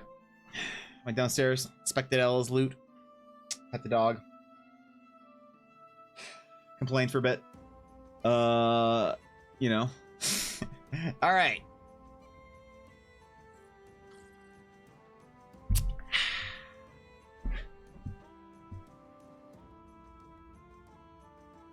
The winner. Sketch number 2. Location number 2 is Minako. Congratulations. Where are we going, my friend? Where are we going? Dedicated Friday viewer, Minako Kitsune. Tell me your tales. Tell me your tales. Where are we going? What are we doing? Rigged? Is it? Oh, let me see. Rig. Roll. No, it wasn't rigged. So, sorry. It's alright. It'll be next time. We'll hit it up next time. Definitely not as rigged as my rolls were last night. Oh, boy. Man. D&D was fun, though. D&D was good. We played. What do we do? A lot of market, a lot of shopping. You know? Clearly only select those who support the most. Is that the way it is? Yeah, I don't know about that one. I don't know about that one. Where are we going, Minako? Tell me of a location, a place, an individual small little region of the world, some small measure of I don't know, man. I can't keep doing overly flowery explanations of wherever it is we're going or whatever it is we're doing. What are we doing, bro? Tell me your story. Hit me up. And move this over because we need to keep our framing right here. Move all this over.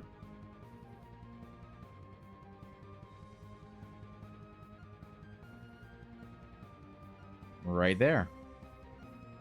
And we're still in the right little framey boy. We'll delete our... Okay, there we go. Delete the perspective grid. Keep the rest. So it's like my first load of boxes. Well, tell me of a location, my friend, because I almost re-rolled you. You got a couple seconds here. I almost had to re-roll you. What you got? Where are we going? Tell me of a place in your world. A location, small enough, focused enough, perhaps. A monument, a waterfall, a door, a gate. No one asked me to do any gates, actually. I don't know why. It's always a portal, never a gate. Where we going, bro? What we doing? Where we at? While you're figuring that out, I'm gonna check to see how my TikTok did at the end. See if the nerds liked it. Let's see. Because generally after 2 days, it's basically done. So I can see how it did. Not bad, man. Not bad. Okay. Decent. Locations. Bro, get after it. Yeah, what do you mean you haven't played in so long? Stunning work. Thank you so much. Post. Neat. I'm gonna probably make one TikTok out of all the drawings today. So, you missed it? Damn. Well, this first solo run with a bit of pre-planning for what items they wanted, where stuff was like 23 hours. That's not bad. That's decent. 23 hours? It's okay. Ruins of a castle in the abyss, as the area is destroyed. Ruins? Oh boy. Oh, you okay, yep. You're making this easy on me today, I guess. Drawing ruins in a rocky, desolate wasteland landscape? Oh, man. You just picked the exact thing that I'm the best at. How does that work? I will happily... Why is my brush not brush? Okay, it's because I had sampled the background color. I thought it was an eraser. It wasn't. It was just a very, very pale brush tool. So I was actually thinking about doing my first sketches today in Clip Studio Paint, but I decided not to for many reasons. So all right, we hit record. Boom, there it is. So ruins in destroyed abyss. Ruins of an ancient castle, a long since abandoned lord. Deposed kingdom. Betrayer. Sacrificed their oath. Broke their word for their people. Sent to the gallows of fate as the darkness slowly encroached on them. An empress. The once great civilization sold her people for a little more power. Wait, that's Ismissa. Shit. That's just an NPC from a different game. Damn it. Why can't I have any original ideas, yo? Why's it gotta be so hard? Let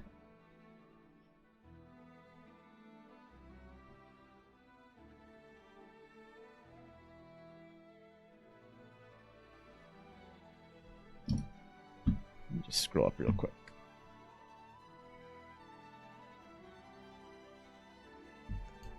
Okay, here we go. There we go. Miguchi. One day I'll have an original idea that I haven't already referenced in my D&D game. One day. Is that day today? Well, we'll see. But dark fantasy before I napped, so that's fair. So this guy made me miss the role. I had such a hard time telling people to go away when they're being nice. Aw. Like door-to-door sales? That's a thing? I thought after COVID, no one like went to anyone else in person anymore. But it's like we as a society evolved from that. I can't imagine if somebody came to my door to talk to me. I had a political candidate do it once, like last year or some shit. Well, their team. They're like, hello. I'm like, hello. Can we take a couple moments of your time to talk to you about the future of our city? It's like, you know what? I appreciate y'all. I appreciate what you're doing. But I got way too comfy not talking to anybody at my front door during COVID that I'm afraid I'm going to have to respectfully decline the offer to enlighten me as to your campaign message. And they're like, you know what? That's fair, man. You have a great fucking night. I was like, peace. I had a delivery driver, man. We got something delivered, like food, on Monday because we were just got back from Edmonton. Fuck cooking. We got some food delivered on Monday, and I hear the knock on my door. Una freaks out, and I'm like, oh, I'll go there in a minute. Okay, cool. And there's another knock, and I was like, what the fuck? The dude was waiting. He didn't just drop the food off. That's what Una was doing. That was what she was doing. Yeah, they're right on time, right on cue, man. I was like, holy shit, man. People, you needed to hand me the bag himself. Like, shit, dude. Okay. Okay. I see y'all over there.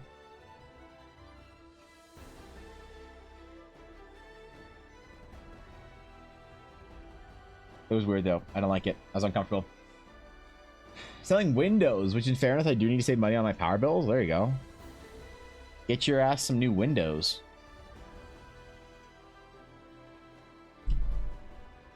I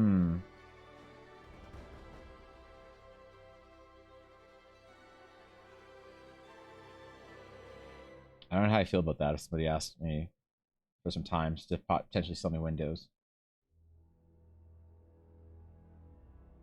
Ella's ruthless whenever she gets like calls or whatever.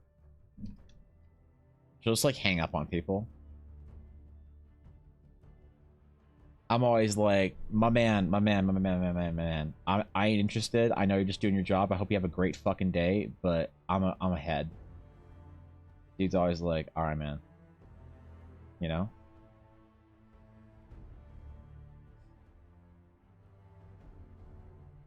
I knew neighbors around my age, and they're knocked on my door a few times and are very quickly learned. Just text me instead if they need something they want to talk. Ooh. Your neighbors know your phone number? Oh, God. Even my neighbor with a spare key doesn't know my phone number. Could you imagine getting a text from a person? Like, I miss texts so often, Fox. It, like, my parents can't even text me, man. It's so frustrating for them. Like, how do we get in contact with you? You are our son. You won't respond to your phone. I'm like, I don't see it. You don't see the notification on your phone? I'm like, fucking, do you know how many notifications I'm on my phone? And then I like miss it. And it's like, well, how do we get in contact with you? You don't like talking on the phone. You barely respond to texts. And all I can say is I sympathize and wish you luck. That's all I can say. I sympathize with your concerns. I'm afraid that this is a issue we all will face the tribulation for. I wish you luck. And I hope for a brighter future. And I don't have a solution.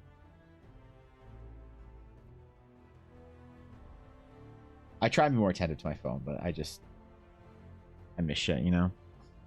Also, will Lily just keep talking to me if you let him? Oh, yeah. I have a neighbor like that, too. I always have to let, like, Ella will get stun locked by her. Ella will absolutely get stun locked by her. I'm always in a hurry. I learned this, like, working in retail. If you just always look like you're in a hurry and you're going somewhere to do something important, people, like, don't expect you to stop. So I'll just always be, like, rushing towards something if people want to talk to me. Like, my neighbors and shit. That's how I do it. What's up, Steve? What's going on? Thank you for the tier 1. Holy shit, thank you. 11 months. What's up?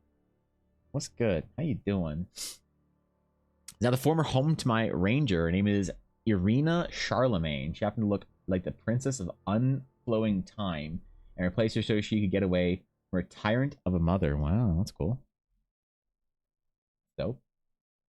We all live in the same building. TH was them that or have them knock on my door at like 11 p.m. for a can opener. They knock on your door when they need something, like a can opener? What kind of fucking 1960s bullshit is this? Borrowing a pound of sugar? Dude, if you have like a can of baby formula and your baby needs to eat but no can opener and your baby will die if they don't get it, so be it before I ask my neighbors for a fucking can opener. I don't know if baby formula comes in cans, but listen, it's an example. It's an extreme example to illustrate a point, okay? Ain't about that, man. Ain't about that shit. But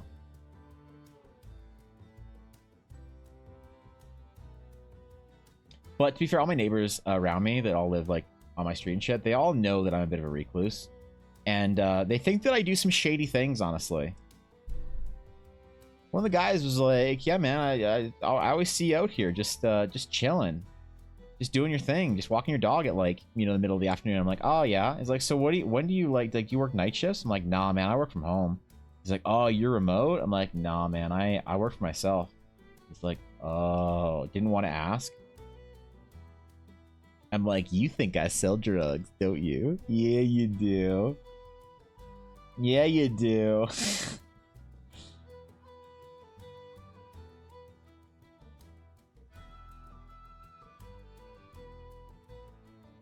I don't correct them.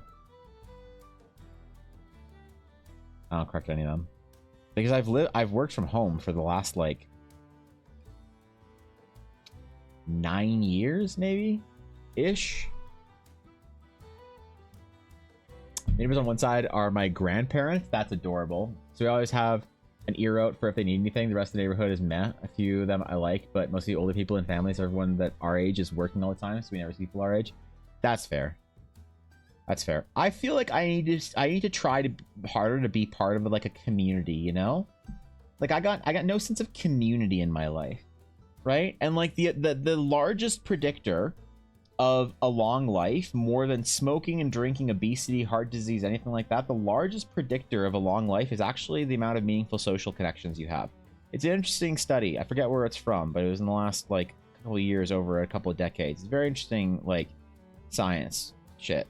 But anyway, I don't really have like a community. I don't have neighbors and shit. I don't go to events, man.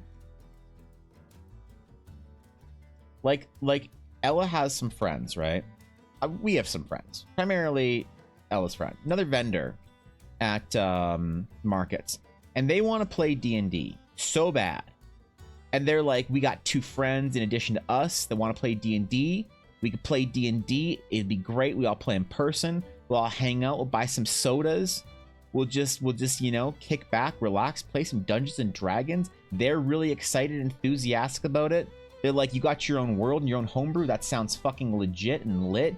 Dude, what a great, you know, the greatest offer you could have for a nice, you know, couples our age, no kids on any of them. I don't think, actually, maybe I might be mistaken, but you know, just generally like couples our age, not degenerates, not out to fucking get drunk and shit-faced and whatnot, inviting us to do what we like, playing D&D and chilling. And I just can't get myself to find the fucking time for that. I'm like, geez, like every week? Oh man, that's a lot of time, bro. Like every single, oh god. Like I've had like moments where I've had to get like tell my D&D players to put the game on hiatus. I might have to do it again. I'm like worried that in the next couple of weeks or whatever, I'm gonna have to tell my fucking group, like, sorry guys, we gotta go on another multi-month hiatus. I'm just too fucking busy. I got too much work at a point where I can't commit to an evening, you know, every single week. I'm sorry. But I should be really reaching out and like taking the hand of these like super nice people and like super cool friends and whatever that want to do something fun every single week and just chill out and just be boys, you know? Man, I can't shake the hermitation. You know, have that problem. Is this just a me thing? Oh, so you're stuck in here with you? Yeah, it is, man. That's crazy, man. Well, I'm honored. I'm honored, Steve. My landlord also has a house on the property, so she learned pretty quickly to call me instead of coming to my door, too. There you go. You also have a vicious guard dog, so. Never had a WhatsApp chat? That's hilarious. Thankfully, I'm not on it, and I have family who's happily in that group. That's hilarious. That's cute, though. I like that. You know, your little neighborhood, and your little WhatsApp chat. You know? Hey guys, I think I left the water on. Can someone grab my extra key and go, you know, that's nice. It's nice to have a little community around you, a little support, especially if you have kids and you know families, y'all have like barbecues and shit. Like that's real nice. I think it's good. I'm not saying that the way I live is like good, you know. Don't get me wrong. I think like a WhatsApp group and like your neighbor kind of knocking on your door for a can opener once in a while. I think that's nice stuff, you know. It's just beyond me right now. Be interesting to see if the streamer community counts towards those healthy social connections. I wonder, like I have friends that are online and stuff, you know. I don't have a ton of streamer friends. Most streamers that are my size are very concerned about like growing and stream and doing their thing. They're not super concerned about like hanging out and chilling and shit. It's very few streamer friends that I have that are like that. Like streamers, a lot of streamers my size will be more concerned about like, oh, if we're gonna hang out and play a game, then we'll like do an official collab and get our communities together and do this and whatever, and we'll like make merch out of it and blah blah blah. And then like you'll do a stream on my channel, I'll do a stream on your channel, we'll commit to 4 hours each. It's like a fucking event, you know. That's why I like chilling with like Ashy and Mindari and Fishy and like my friends, because it's never a fucking event. It's just chilling with the homies. That's the way I prefer it. So I don't know, maybe. I always feel like friends have asked me, like, you know, Evan, you kind of like fell off the face of the earth. Do you ever feel lonely? And I'm like, not really, man. Like I got Ella, and that's kind of enough. But like, you know, beyond that, I feel like I'm always hanging out with like people I enjoy hanging out with on stream. It's part of the reason why I liked streaming, is because I didn't want to sit around all day doing my work and shit, just alone, depressed in a dark room. Oh, it does sound kind of nice from time to time. I like streaming. I really missed streaming when I'd take time off. I really missed not like going live and shit. Sometimes someone will like peace out for a couple months. I won't see him for a while, and they'll be like, "Hey man, I used to like come to your stream, whatever. You remember me?" I'm like, "Of course I remember you." You know, it is nice. It is a sense of community that I like. I like that our guild. I built our community to function like a World of Warcraft guild. Intentionally. This is all intentional. This is by design, man. This is my grand design for TDC, is that it feels like a cool like World of Warcraft guild. The Discord, everything. You know that you can share your achievements. You're among friends. You can make friends that are, you know, even better friends within the community. People have. That's really cool. There's a whole group of like people that eventually, some of them became mods, that all became friends, and I thought they were all friends beforehand, and apparently they all met each other through my stream. And that's like the coolest thing to hear, man. People becoming friends because they met via the guild Discord. People started games together because they've like been in chat together and whatnot. Like, that's cool, man. I like that about our guild. I definitely get a strong sense of my own fulfillment of a sense of community from our guild and from the Discord and from people in chat and stuff. Nice. Humans inherently social species, that it's quite literally something we require for survival. There's a reason that wolves and sheep and cats, amongst others, domesticate themselves. Humans can pick a bond with virtually anything. Even anime waifus. Body pillows. It's true. I was in law enforcement. I spent a lot of time avoiding people and not wanting to hang out with anyone. Now that I'm out and in a sales role and wanting to be more social, it seems like I don't know how to do it or where to start. On top of that, I really only enjoy being having a couple of real friends. That actually kind of saddens me a bit. It's tough. Don't beat yourself up about it. It's tough, bro. Don't get me wrong, it's like the modern world, we have created a monster in our modern conveniences in the world, I think. I think we've created a monster that has trained us to be less social. In the way we construct our cities, in the way we construct, like, in the way technology works, in the way that a lot of things work. I think we have discouraged that social interaction in a lot. So, no, it's tough, man. Don't underestimate how difficult it is, but it's good that you're trying, you know. Like I'm sitting here saying like I'm a hermit, and I'm in my like my super deep work phase, and I know that, but it's not a great place to be for a long time. I do wish that I could make a couple of like more like that I could hang out with my friends more, but it's difficult. A lot of the time the problems is timing, you know. It's just timing. Like I'm free in the evenings, streamer friend streams in the evenings, and that's like it's as simple as that. You know what I mean? It's as simple as that. So you gotta keep trying though. You gotta keep working for it. Keep grinding at it. You'll find that group. You'll find that crew, that team of people that really get you and that you really care about. Absolutely. You're always welcome whenever I come back from falling off the face of the earth. I mean, yeah, what do you mean, Fox? Of course, your family. Absolutely. Well, you don't come to stream for a few months and suddenly you're not, like, family? No, fuck it.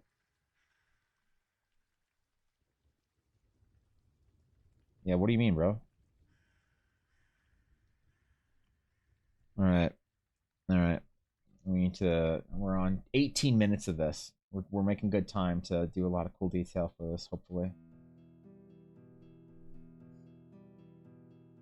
I got really lucky with a group of friends, don't get me wrong, I prefer to be by myself, but we have a group that's more like an extended family, the kind of friends that I would trust my life, my child if we died. Somebody will have a family compound in the mountains someday. Yeah, there you go. Family compound, a commune. Educating them kids. Just go claim a holler somewhere, you know?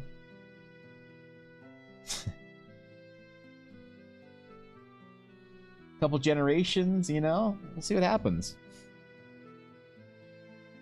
I agree with that, but I think the hardest part is when I first started college and made friends easily as changing clothes. I love meeting new people and going out all the time. Yeah, I remember what that's like.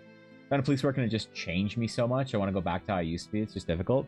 Yeah, man, it's tough. I got a lot of love. Like y'all know that I got a lot of love for our veterans and service people and first responders and that whole thing. Y'all have it tough, man. You see the best and worst of society for so long, and then you have to go back to being a part of it. It's like you take the veil off, and then you need to kind of like return. Like, obviously, I don't know what it's like, but I imagine that it's pretty tough. It's pretty hard. But you'll get there. You'll get there. You will. Even if it takes a bit, or if it's a little tough or a challenge or whatever, you will absolutely get there.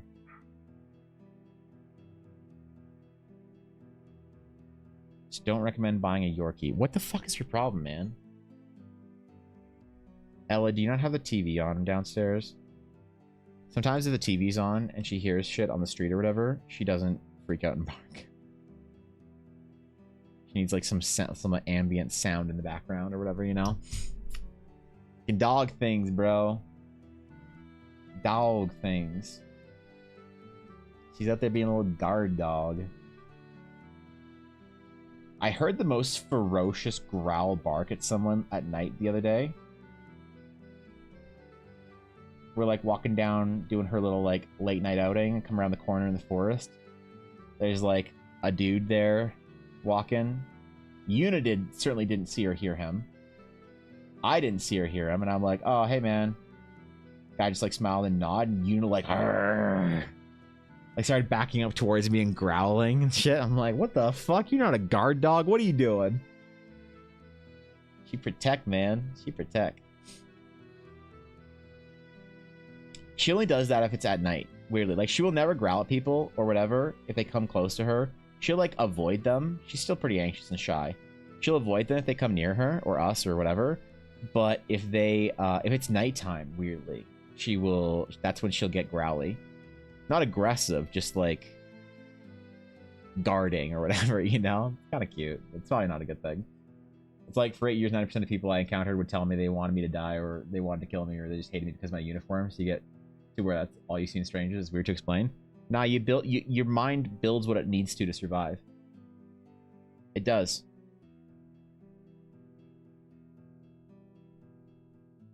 Yeah, it builds what it needs to survive, and you adapt, and then you come home from that, and it's like that adaptation is still there, even though the danger's not necessarily. It's tough, man. I got a lot of respect for that, and I've seen some people I care about go through quite the endeavor to try and return to sort of like humanity, as they would put it. And it's a tough one. It's not an easy road.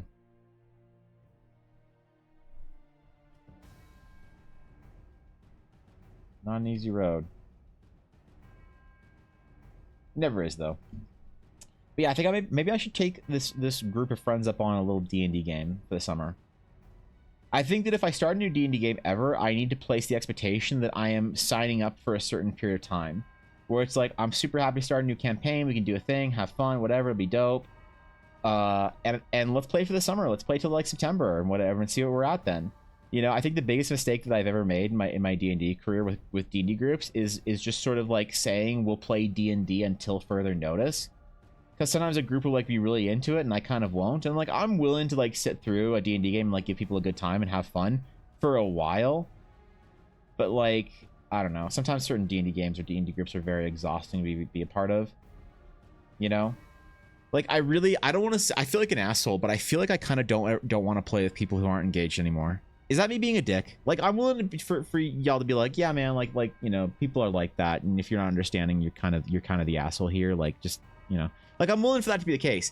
But I think I'm kind of at my end of playing with people that aren't, like, engaged players. You know?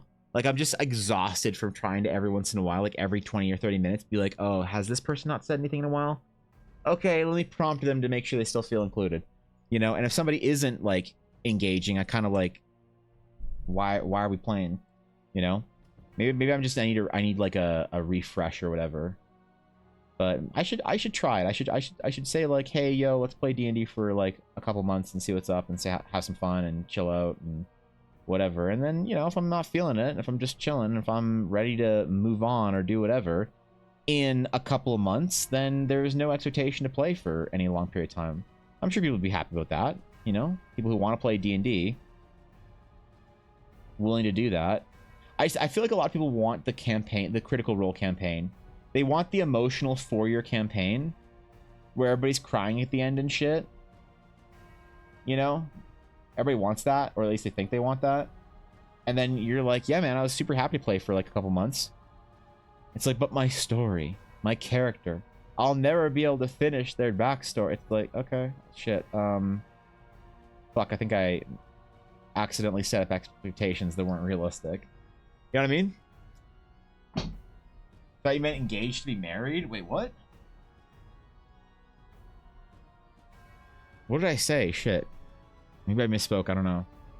The only time I've ever known a dog to growl was when I was away on vacation 2 years ago. She growled at my neighbor's son because he's the only person that entered my apartment for the first time without me being present. Oh!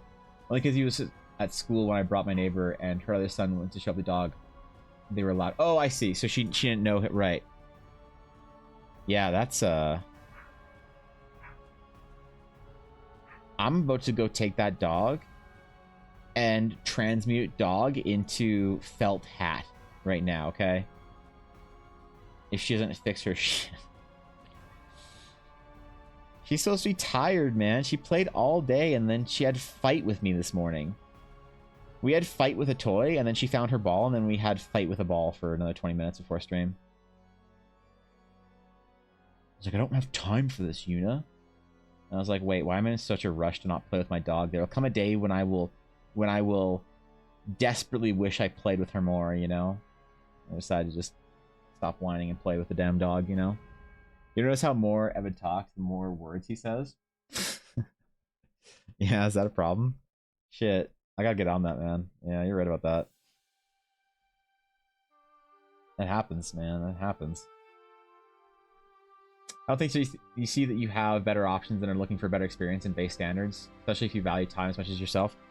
I always feel like it's your I feel like it's a good thing you can do for somebody that is like, let's say like the average person that doesn't engage much in D&D is not engaging because they're not interested. They're not engaging because they're like having troubles engaging.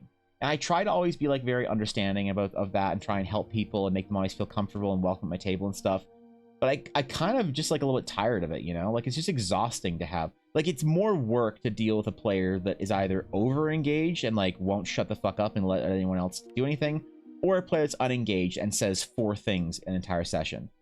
And like I have a couple, like I've played with players like that for extended periods of time,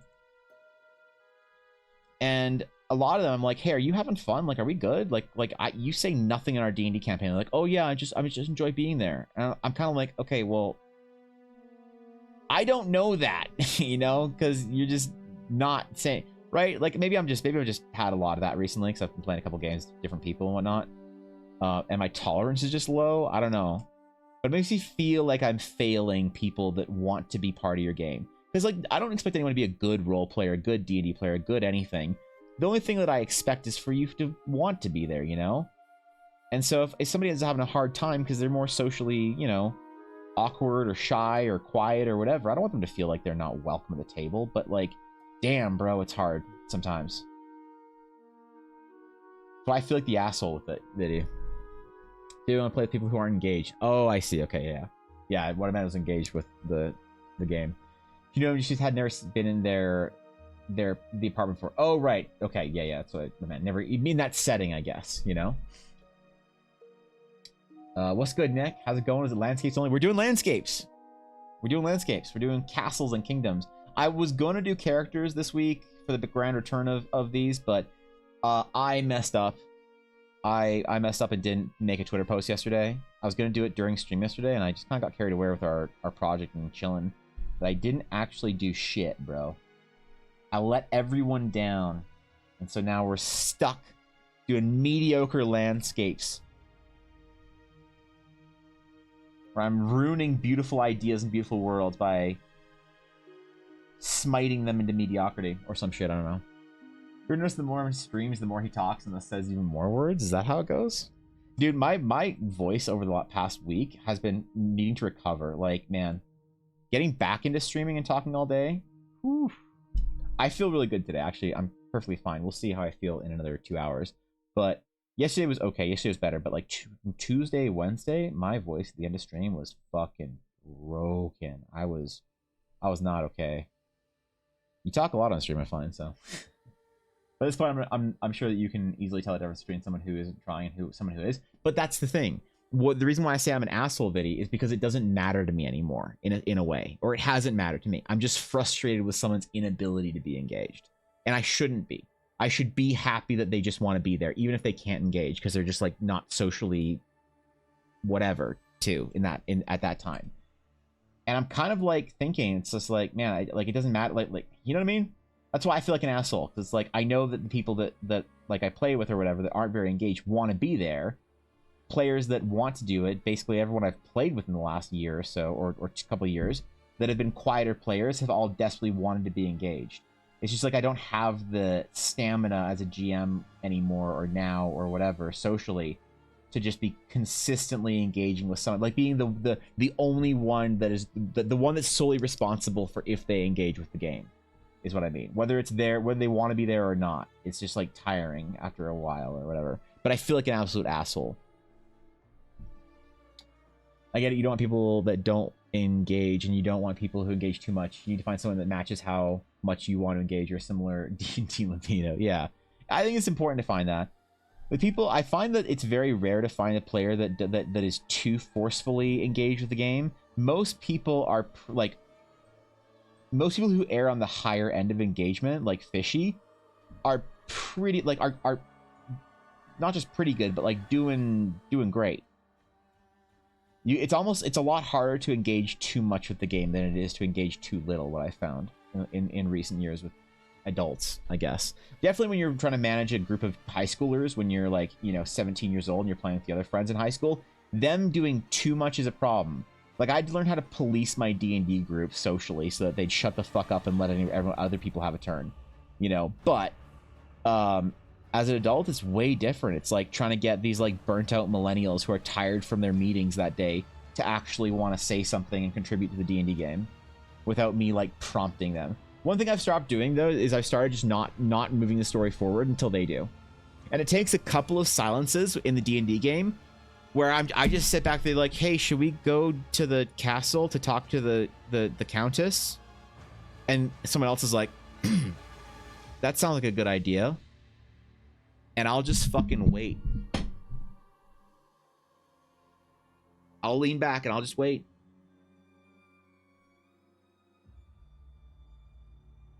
And then maybe after a while I'll be like, so what are you guys doing?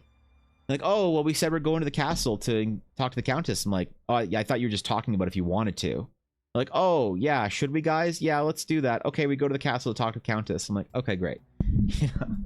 So silence as a DM sometimes helps your players engage more because you don't carry the load for them as much, and then they are like, oh, I can move this along myself. Okay, sick. Gives them more power to sort of like pursue their goals in the game. You know what I mean? There's only one D&D game that I could peek a week, knowing what group I'm keeping, or I know which group I'm keeping. It's not because I don't like the other groups, but it's a situation due circumstances, and if that's the case, I feel maximizing that, but it's so much happier. Yeah, man, I don't know. I feel like it's not like becoming of a great DM to, not be willing to deal with players that are a little bit more introverted about their game. So feels like I'm failing the group, failing my friends, people who I've played D&D with before.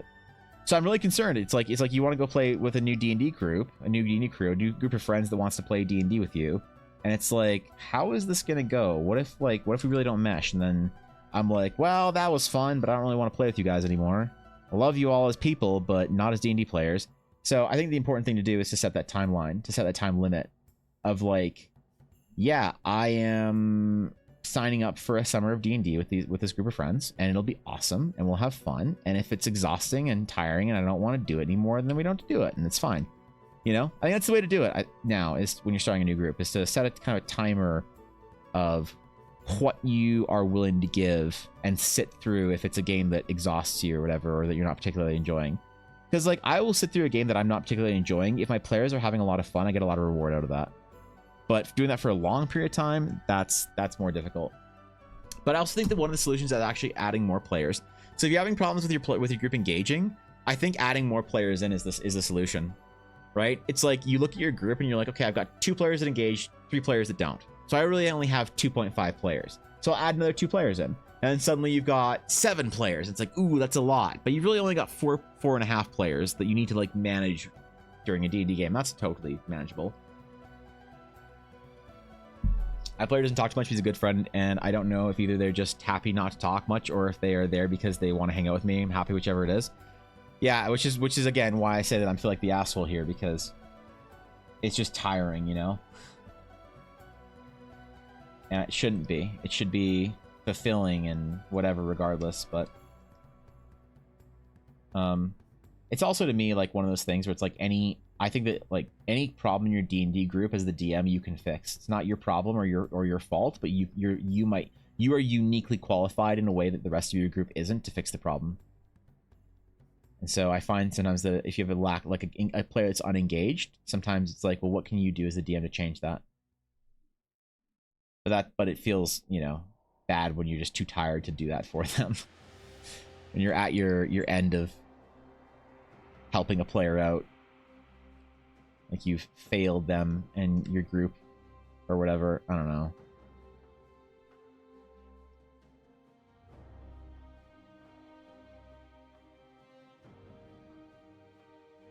I am much happier doing little short bursts of D&D with my group. Like I told them when we're coming back, like, okay, we're doing a little small campaign. We'll get a couple levels. It'll be cool.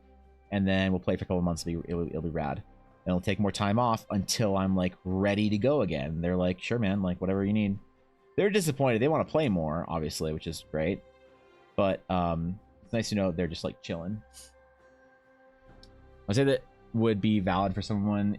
For someone line.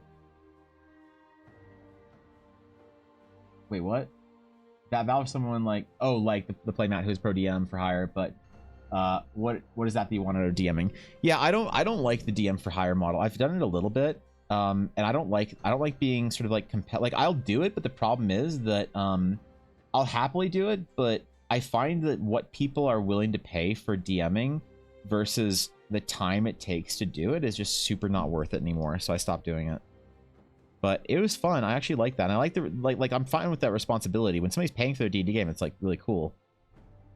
But it does change it a little bit. I've had my current group, they've offered to like start paying for the D&D game. Because they're like, we know you're really fucking busy and giving up on commissions and work and stuff, so you can play D&D with us. Like, we're willing to pay, but I never want to do it because it feels weird. But I like doing like professional DMing. I mean, professional is like a meme. Like there are no pro DMs. It's a fucking joke. And I don't mean to insult people who identify as pro DMs, but also like there has to be some self-awareness of like the silliness of it. At least where it was for me when I was doing it.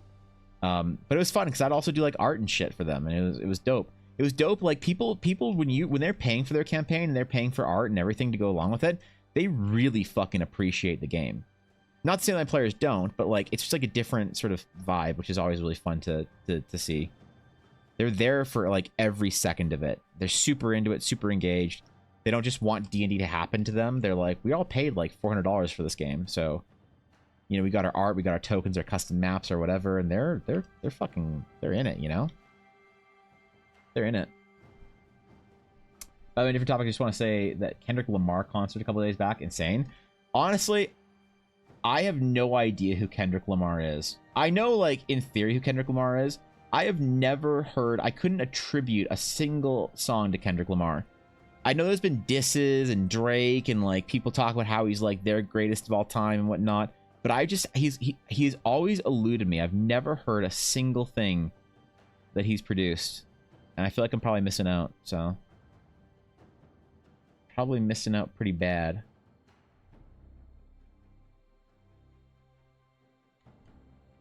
Maybe. I actually like this little ruined castle on the hill kind of thing going down, you know?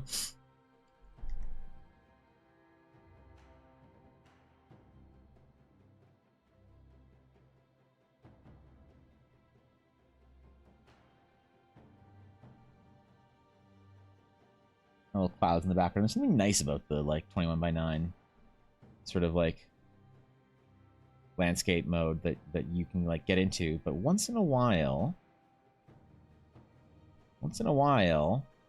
kind of cool to like hit up something like this, like a vertical. I know, Yuna, you're excited too. What is she barking so much about? I might go down and check on her. And maybe Ella left or something. We'll check on her after we finish this and we do the next roll. The rap verse of Bad Blood with Taylor Swift.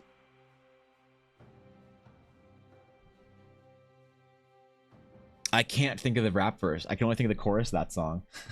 Shit. You're gonna be a good example of what a good group should know. Everyone is investing something to the table, and they all appreciate it. And paid DM world, the investment is money, so it's more tangible. Yeah. I like doing paid DM stuff though. I might get back into it. I don't know.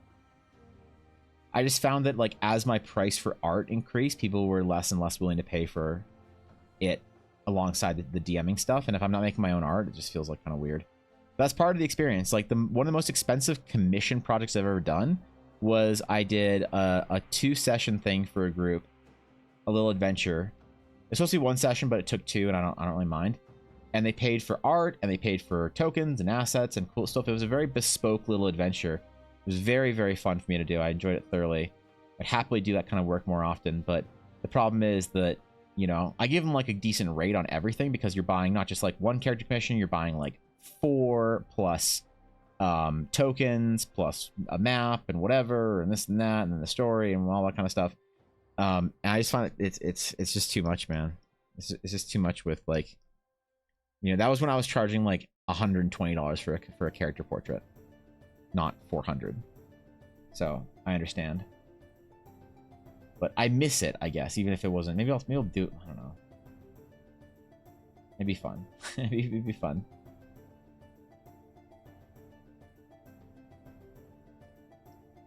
I like this. Let's turn out actually.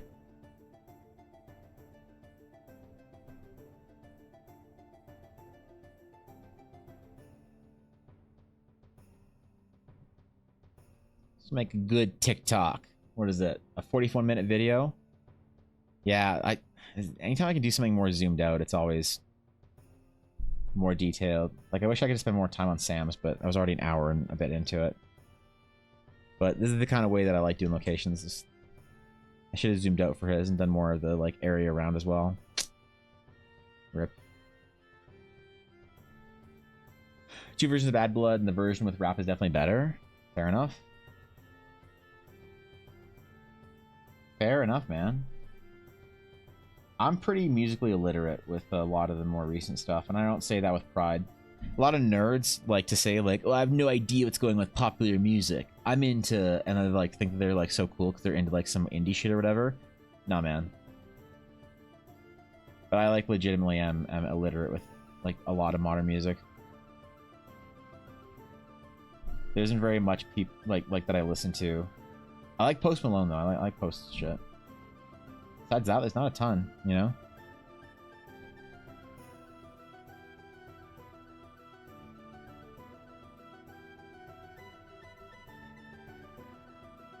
Alright, we got some little castle runes. Some little Rooney boys.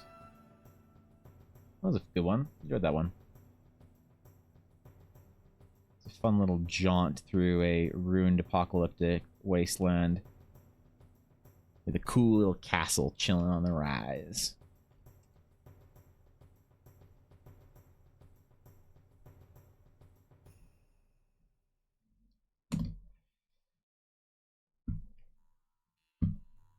All right.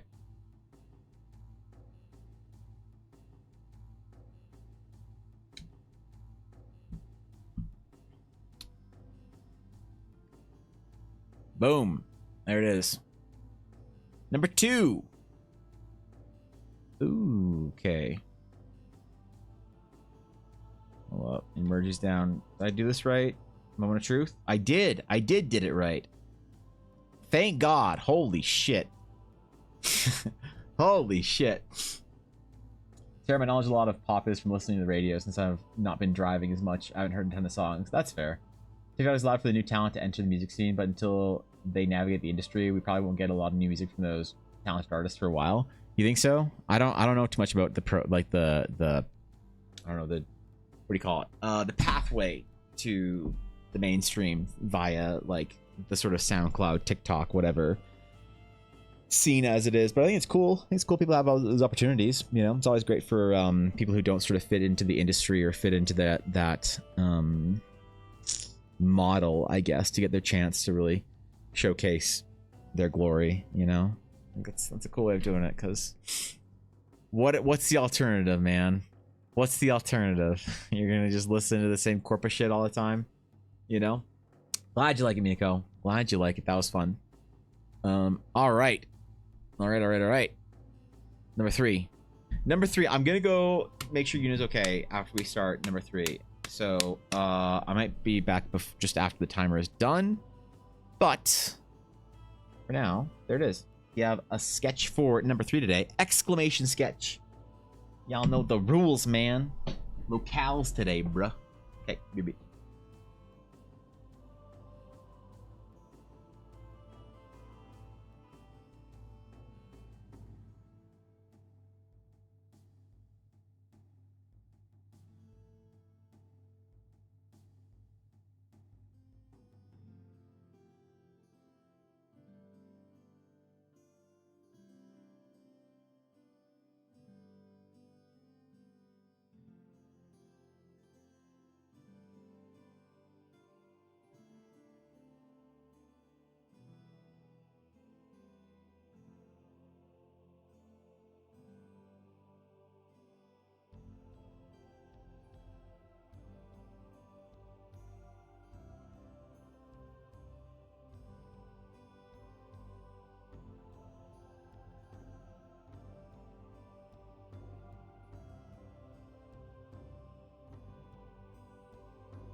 Okay. Okay.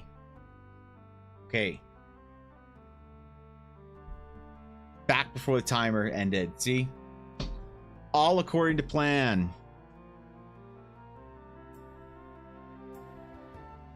Number 3. Winner is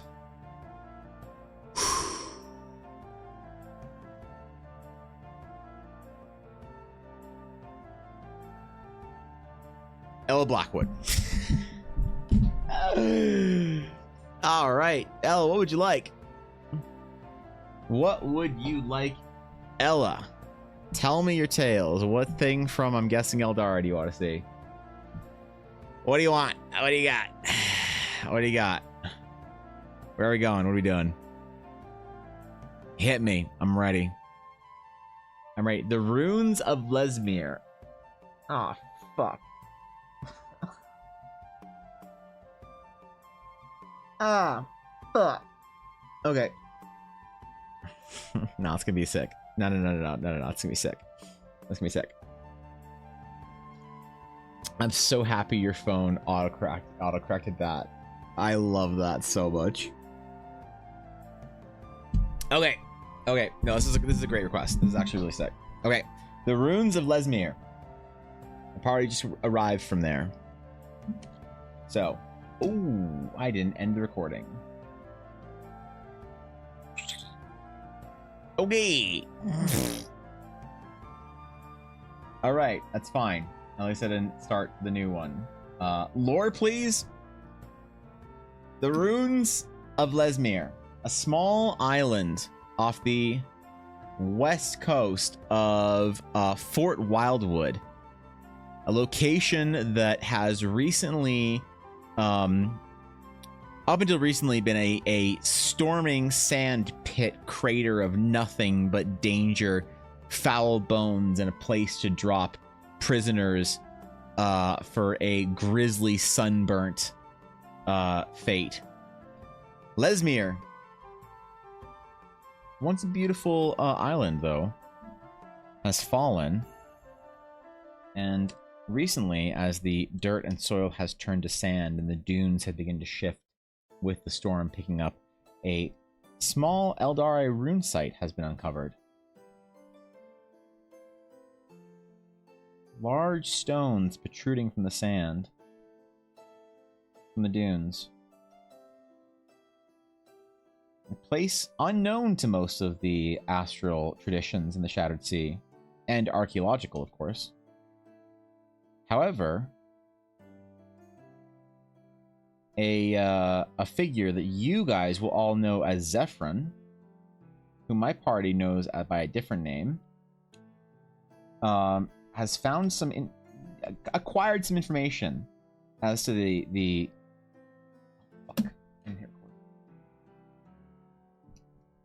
has acquired some information as to the validity of such a rune site in Lesmere. And Zephyrin dispatched the party with, this time, the official blessing of the Grand Crest University and their official coin to go investigate the Ruin site.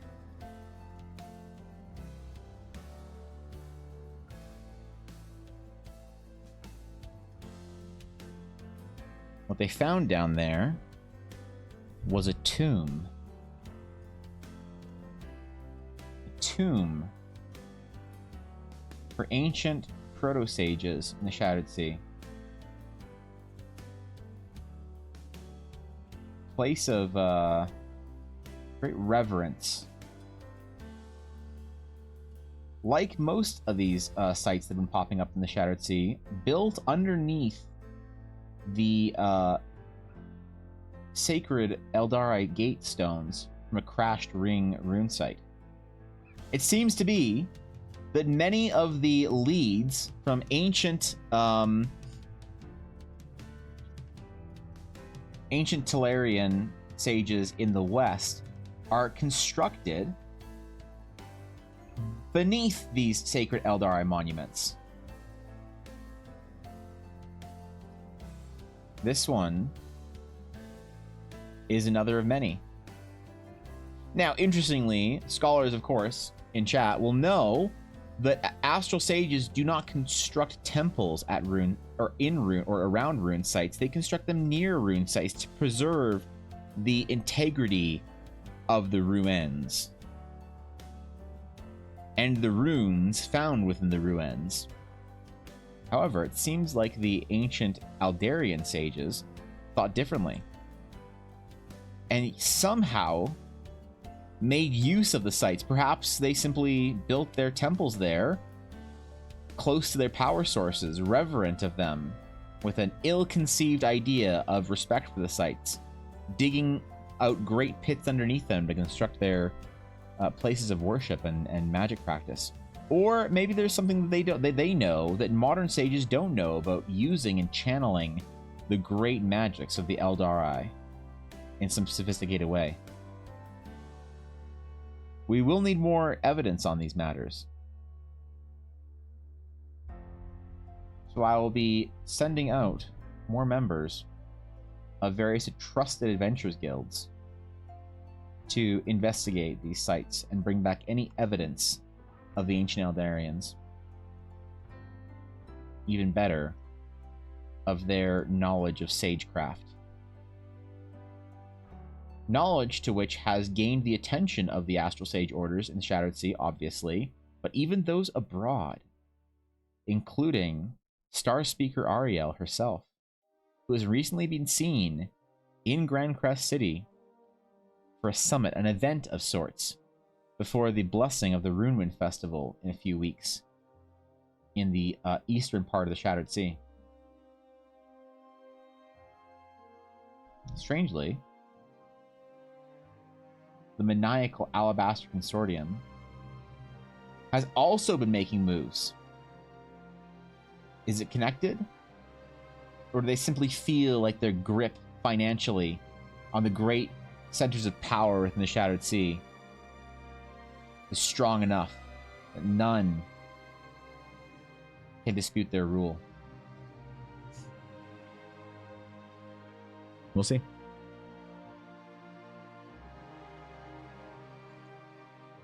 There's no British Museum of Runes? Not quite. The rune sites are kind of hard to pillage.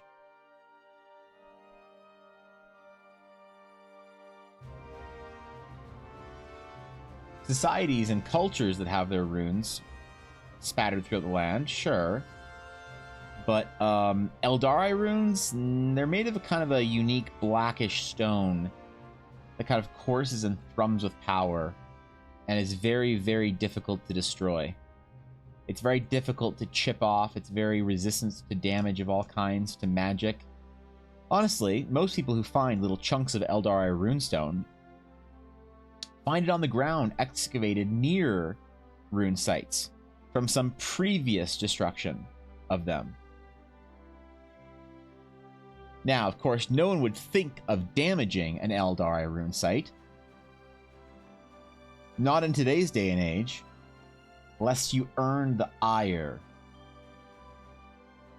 of an order of very powerful warriors known as the Astari.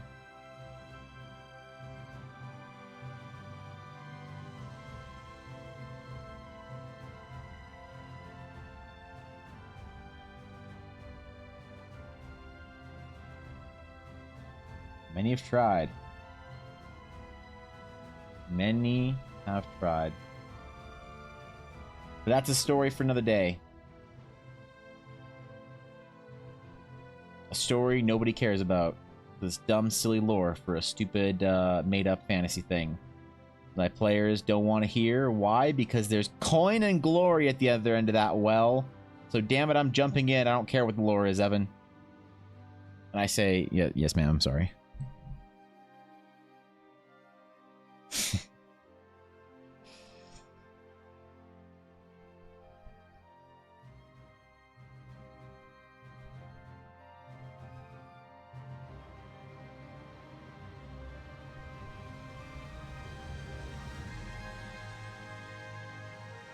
A little crashed gateway right here.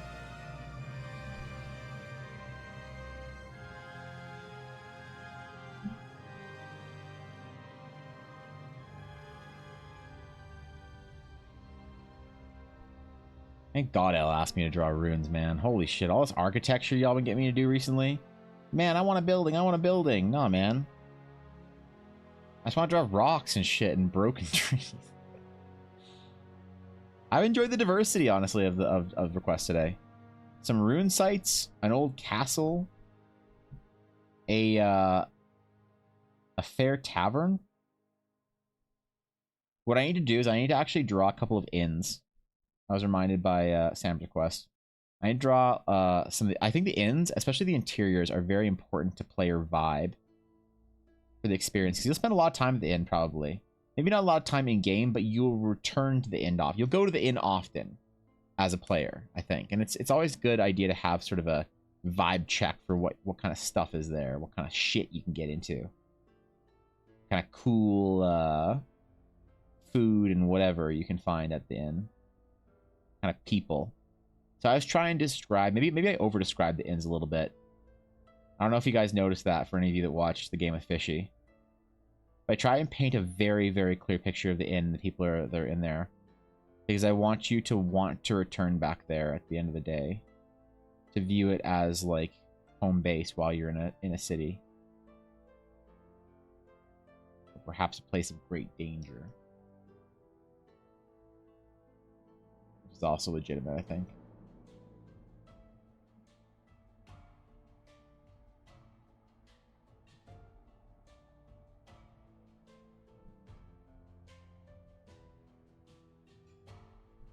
There's that too, I guess.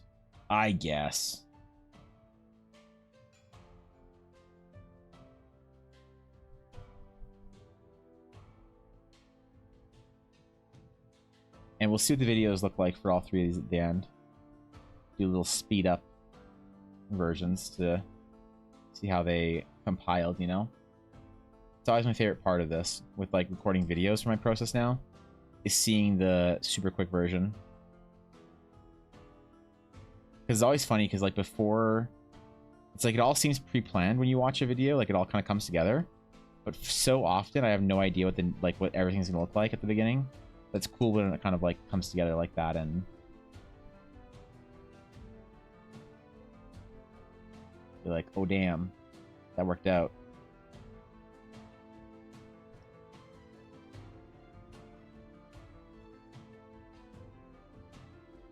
Hour-long process condensed down to 25 seconds.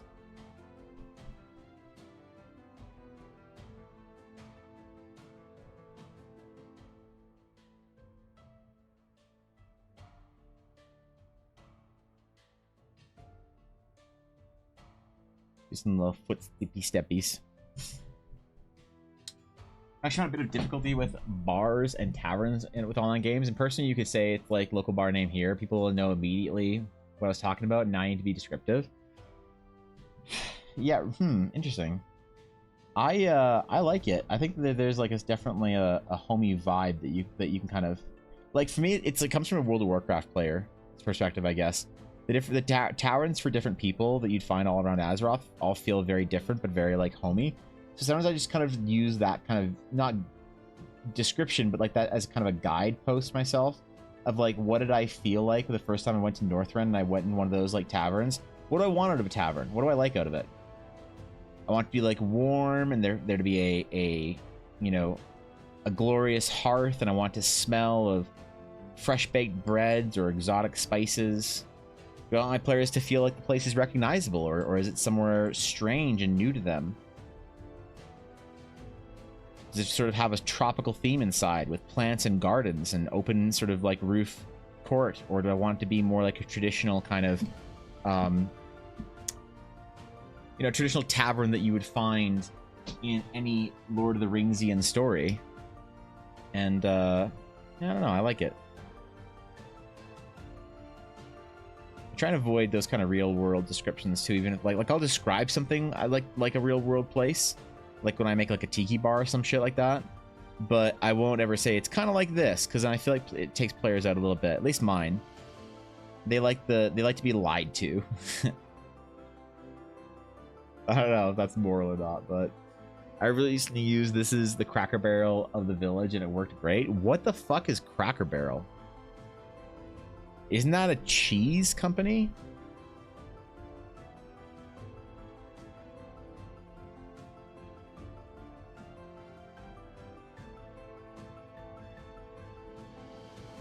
The hell? Don't they make cheddar in small little packs that you can take on the go with you? They have like establishments, or is it a place that's named Cracker Barrel that has no relation? I'm both intrigued and concerned at the thought of either one of those being the case.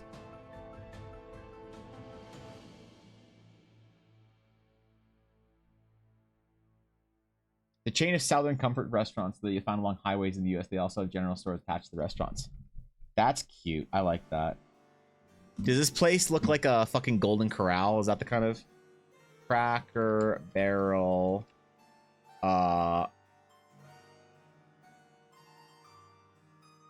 restaurant? Let's see. Oh, I love that. Oh, it's nice, man. It's like, dude, I love places with strong theming. I fucking love this. This is everything I love about America. Leaning into the cultural sort of quirks, like, this is great. This is like going to the Wild West place in Disneyland. The amount of Americana in here, I love that. That's fantastic. I wish places were stronger themed in general. And you get the little general store, like it's an old like Pioneer Trail general store. I love this, dude. This is great, man. Hell yeah. I love you ever been to Montana's? We only have a couple in Canada. You know? Right? Like they got like it's all like themed and shit. They got fucking, cobblestone walls and the big porch and whatever on like the real locations, not the ones that are kind of built in strip malls or whatever. Right? I love that, dude. It's so cool. Well, it's not Montana's, but or like going to Cabela's or Bass Pro Shop. I love it. I love strong theming. The Appalachian version of Hard Rock Cafe. Okay, that's funny.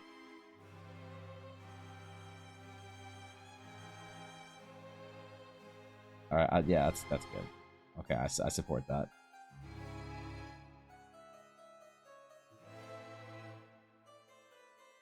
I love strong theming, man. I fucking love it. I love theme parks. I love places that are strongly themed. That's why I tried so hard to theme Ella's booth at GameCon. I've tried really hard to like work on the theming for her booth. Do you guys see her booth at Comic Expo? Or Comic GameCon? Fuck. Different conventions. Let me post this shit in Discord and stream topics. I thought I did a good job. It's a start. I haven't finished everything. There's still some stuff I want to do that's like lore, like Growlhammer specific stuff. But let me show you what the booth looks like. And if I pick one without L in it. I think this doesn't have L in it. It does. No, it doesn't. Okay, check it. I love theming, man. Look at this shit. Look at this garbage I did for Ella. Help her redesign her booth. Stream topics. There we go. Yeah, so we made a little medieval shop sign that kind of hangs off the side, and then we did this little bar we got from IKEA with like ivy, and I forgot to get lights for it, and it's got lanterns hanging from it, and the little lanterns light up and shit, and got little candles in them. And got like a little dragon mug to hold like stuff in it, and other little lanterns and the crates. I want to still do some banners. Like I want to do we have the Dragon's Claim banner right here that's hanging off on the side. But I want to do like another like cool like paladin banner that hangs kind of right here and kind of adds a little bit of background to right this area and gives me a little place to hide, and also doesn't really interfere with anything. And then I got all these Ella and I picked out all these like pieces of cloth and fabric to like look like a vendor sort of laying all kind of like all their like fabric and stuff out for their little market. And then I wove the IV in. We got little lights for it and little chalk signs and everything. And I want to do, yeah, I want to do a bunch of art for like graphics that look like Paladin, like order, like sigils and like seals of like of logistical whatever thing on the sides of the crates. So there's more that I'm going to be doing for this for Ren Fair and for Comic Expo. And we got like the blue satin fabric for this. And Ella's got she did this banner. She's getting a new one made that's embroidered in her proper colors and stuff. Because the one thing this is lacking is it's lacking the Blackwood blue.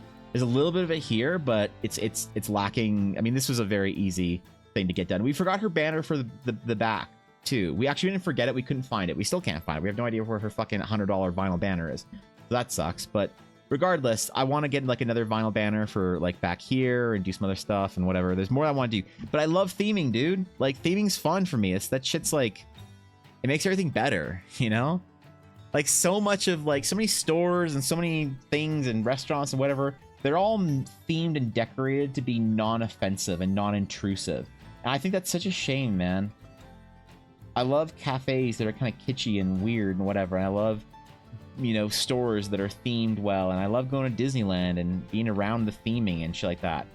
I'm such an absolute sucker for it. You know what I mean? Takes notes? Uh-oh. Good notes, bad notes? Top notch? Thank you, dude. Thank you, guys. Lights are also such a good and critical choice. The dice look amazing and good light, so much that they have a really hard time showing off in all their glory. Truly, I don't know why other dice makers... Like, I'm not out here to, like, harm other dice makers. I'm also not out here to make other, like, friends with other dice makers and shit. The dice makers are all super sweet and I like them that I've met.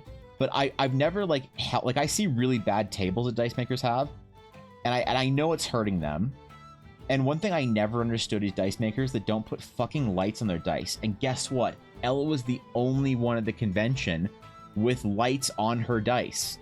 And it's like, when Ella first started making dice, she asked me for a lot of help for like designing them and stuff, because she's not like an artist, right? So she asked me to basically help her and guide her through that process until she could sort of develop her own kind of footing with it. And one thing I always told her is that when I was looking at dice and looking at like big Kickstarters and Dispel and whatever, is I said the most important element for good dice is the light. Light hits those dice and they need to cast amazing colors on the table behind them and look fucking beautiful and come to life. And I have no idea why these dice makers, they make these like, they put their dice in these little packages, these little like plastic packages where you can see the whole set, and they like put them up on like shelves and shit, or like put them in lines or whatever, and don't let you for one touch the dice and roll them and throw them and whatnot, but also you can't see anything with them, and it's just like, I don't get it. But to be fair, Ella also has by far and away the best quality of dice at any of these conventions, and she's told that often. People are like, oh man, I looked at all the dice, but like, you know, yours were like the best quality. Yours are like maybe like a little more expensive than other people's, but like they're like way better quality. And dice makers also say the same shit. They're like, wait, you polish your dice like that well? Like, what are you doing? Holy fuck, how much long does that take you? And it's always fun and adorable and endearing to hear them like complimenting Ella and be stunned by her dice and whatnot. I mean, to the point where Norse Foundry said that she had some of the best resin dice they had ever seen. And I was so proud when they said that, and because Norse Foundry is amazing. I mean, I have my fucking Norse Foundry set right here, right? So, yeah. I mean, Ella's just she's killing it, man. I felt like she needed a booth. Like, I needed to make her marketplace space worthy of the lore and story behind her stuff. Envy Wolf, thank you for the follow. I appreciate it. I feel my dice 100% more likely to buy dice if I can touch and examine them at cons. The vendors who let me do this. Yeah, I mean, like I don't. Ella's one of the only people that had her dice out like this, where you can pick up a set and throw it in a little dice tray. Which I also want to build a wooden dice tray for her, which I'm gonna do that with like the Blackwood dice logo thingy in it and whatever. But yeah, I don't know, man. Like all these people, they put their dice in little boxes or little like sealed things, and it's like the amount of people who have bought dice from Ella because they picked it up and held it under the light and went, holy shit, you know, is pretty high. So I don't get it, but whatever, man. I'm sure, fine. You know, it's annoying because you need to have power banks with you and worry about that shit, and it's like a whole thing. But I'm super proud of it.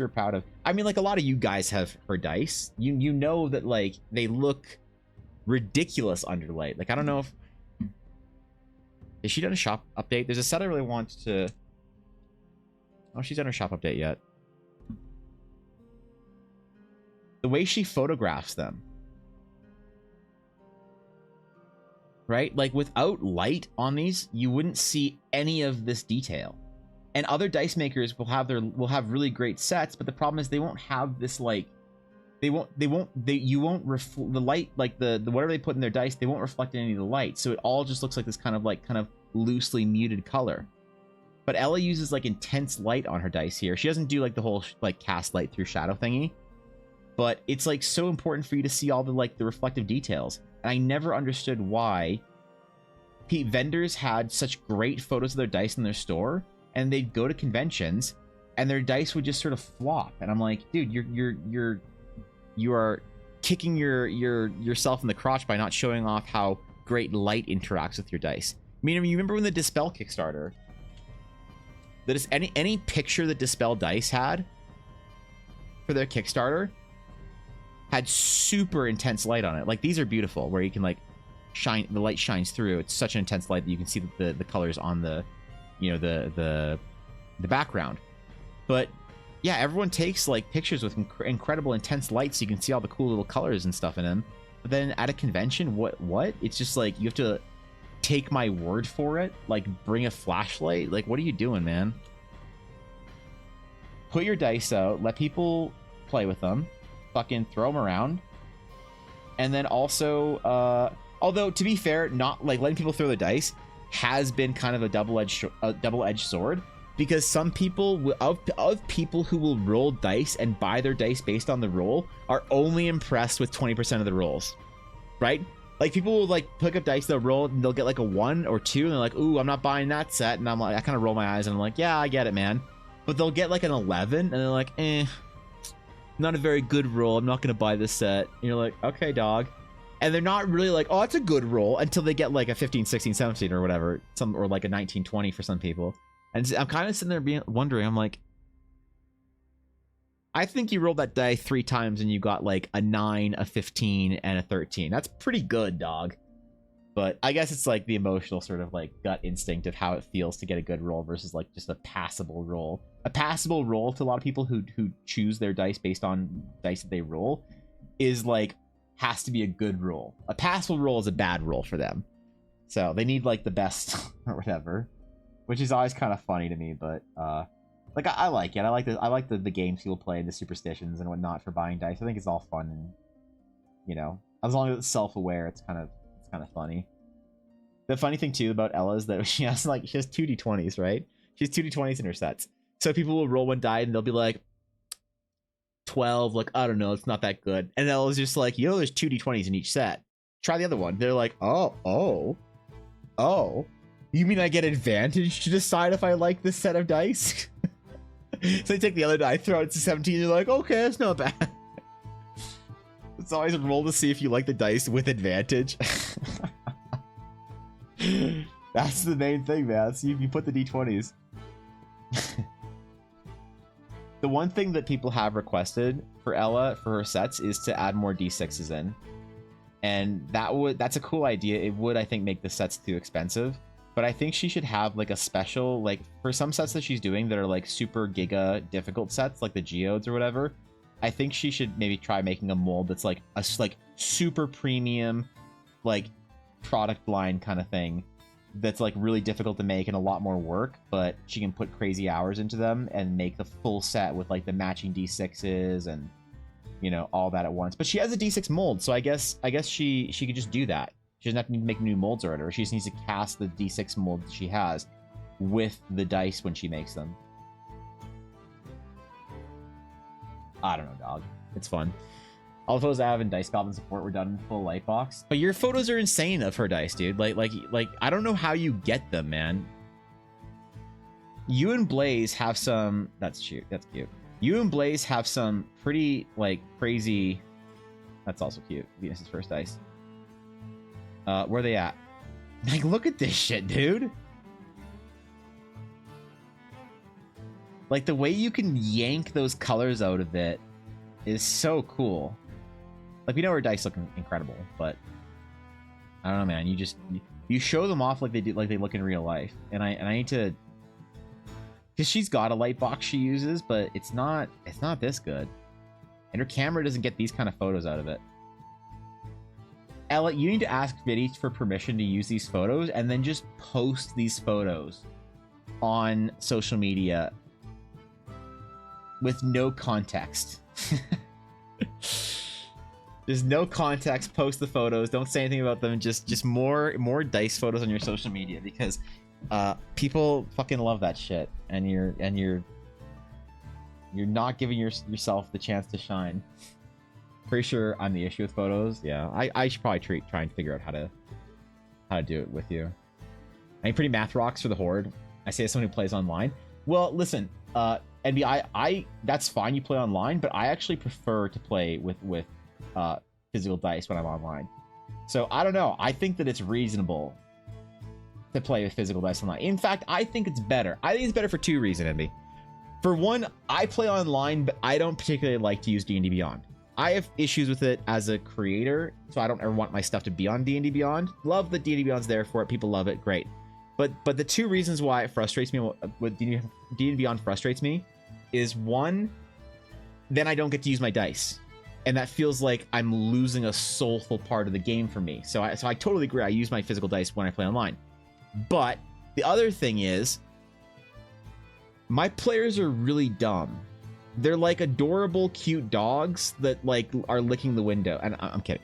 My players, sometimes they won't know how D&D Beyond interfaces with Foundry, and I don't know how to do this shit because I never use it. So they're like, how do I roll this check? And I'm like, I don't know. Just grab your dice and roll it and tell me what you get. And they're like, how do I do that? I'm like, I don't know, dog. Just fucking pick up a D20. Like, I don't have one near me. So I try to encourage my players, if they don't know how D&D Beyond works like super well, to also have a physical set with them for playing online. And it's more fun, you know? It's just better. I hate the just like click button, roll D20. You lose all the drama of the game, in my opinion, but whatever. Some people like the simplicity of everything being at their fingertips on their laptop, and I respect that. I just can't relate to it, you know? It's on a Pixel 8 Pro and a $20 Amazon Lightbox. Fuck. Skill diff. You also forgot to mention how you're like a professional grade photographer. So there's also that, Viddy. You know?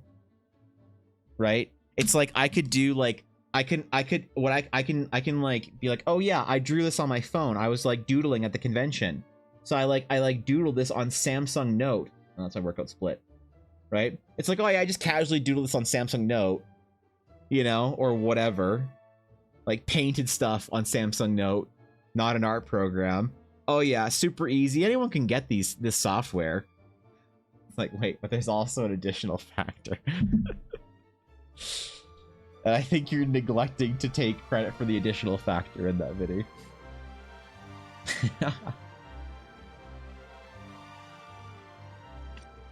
Use Fantasy Grounds with the same thing it counts. Right, but the same thing it counts for me. I do love it does math, but I miss the feel of my own rules. Do it. Just throw your dice around. You deserve it. Build a physical character sheet. Use Fantasy Grounds physical character sheet anyway. That's what Ella does when we're playing. Because Ella is my wife. If you haven't figured that out of me talking about going to conventions and shit with her.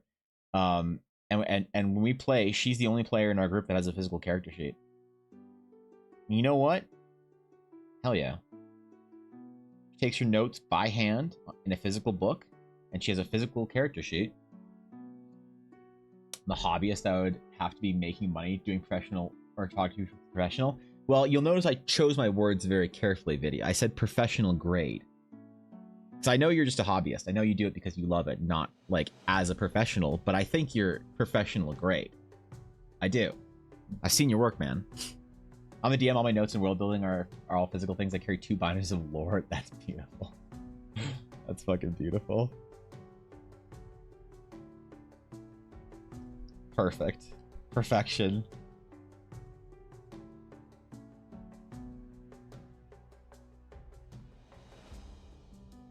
Yeah, I get it.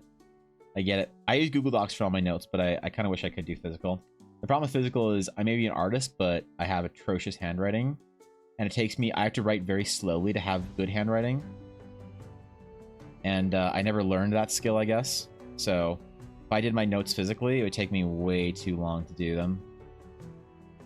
I do like initiative tracking and stuff all by hand. I have like a little notepad with me while I'm DMing.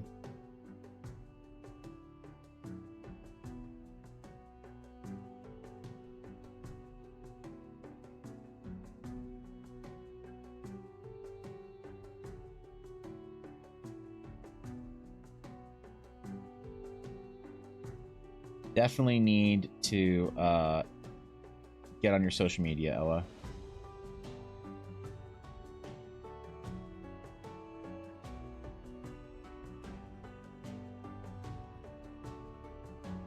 But her TikToks do pretty well. Any short form videos she makes.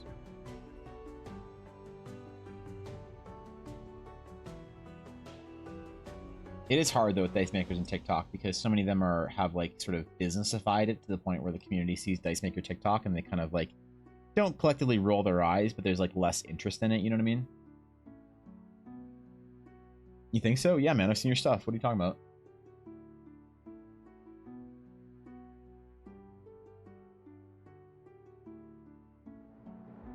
Yeah, bro.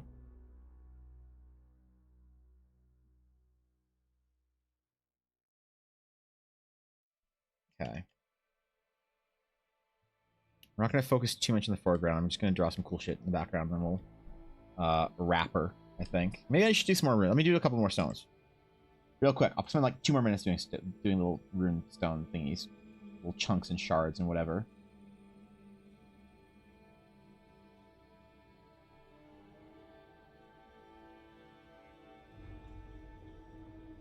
I'll clutter the foreground.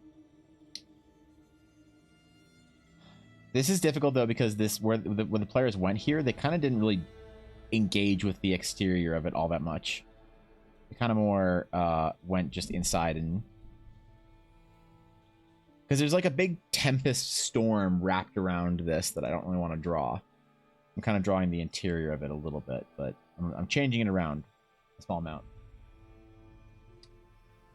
I should take note. You should take notes. What are you talking about? I have a notebook for just world lore. It spans 3 worlds right now, and I have 1 almost full notebook of random quest boards. That's cool. Random quests are sometimes the I don't know the concrete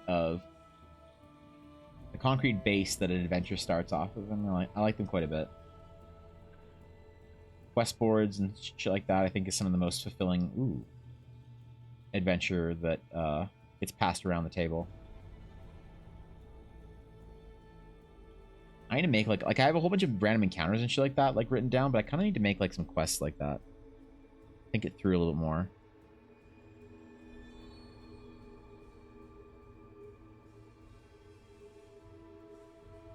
Ooh, do we do some hatching? I think we do.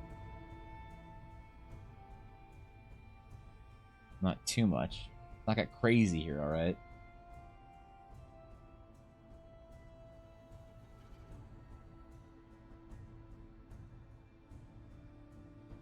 These are dunes, after all. Well, seeing your and Ella's videos hit my For You page just means the algorithm is working. Hell yeah, dude. I appreciate the support, video. Honestly, TikTok is a big component of my plans this year. My plan this year is to make my Patreon a very like a extremely high value product. Like I've always tried to make it high value, but I'm trying to make it like focus on Patreon a lot more as far as planning and things that I'm going to be doing coming up here, and moving a lot away from like the sort of the traditional models. But I'll need to like market my Patreon every month, right, with projects that I'm doing. And so like when I finish this one, this like landscape painting, and I post the color version of it on Patreon or on TikTok, I'm going to sort of shout out at the end of it that it's a print available on the Patreon. So I'm gonna start doing that with TikTok. So I need to really like think through short form content a lot more this year and take it a lot more seriously. So I really appreciate when people give me some feedback, positive or negative, on the videos. That's a very important project I'm working on right now, so I'm always listening very intently to opinions. Unless the opinion is draw more anime, booba, in which case, I know, come on, bro. You don't think Fishland tells me that at least 3 times a day?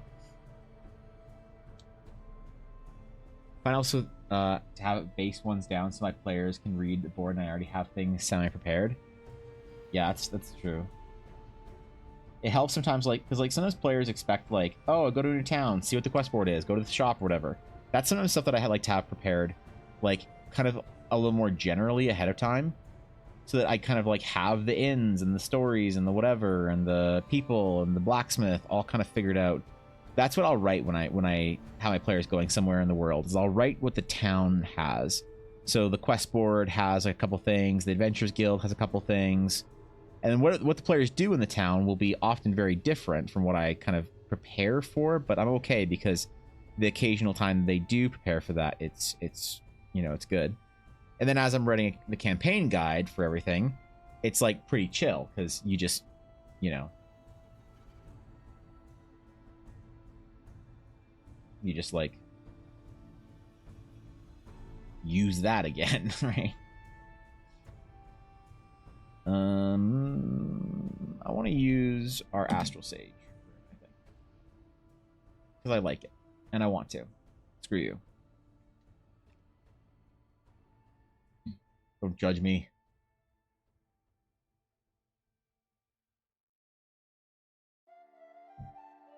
Even though I deserve it. I want this ring. I wanted it.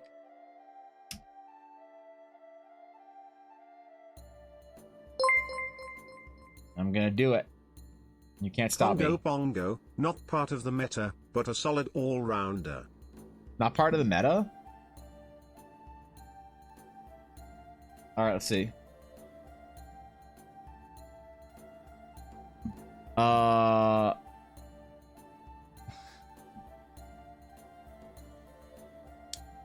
Oh, man. You know how I feel about this.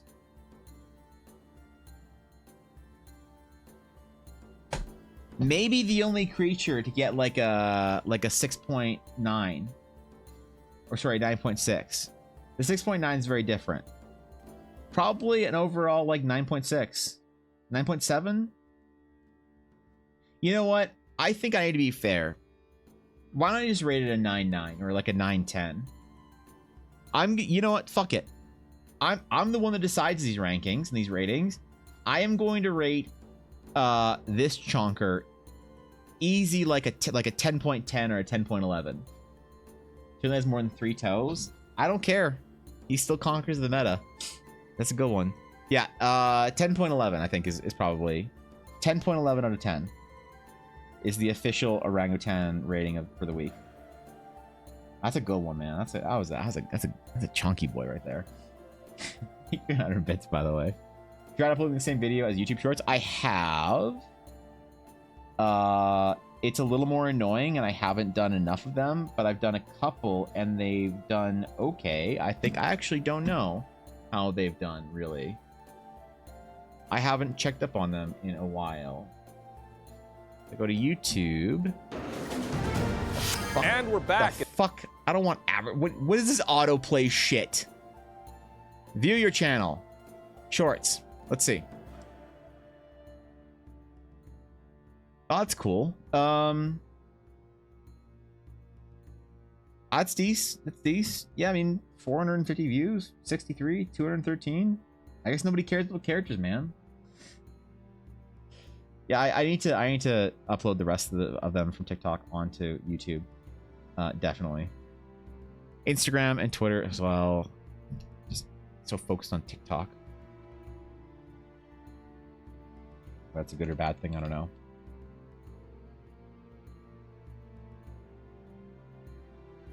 I don't know, Thorkin.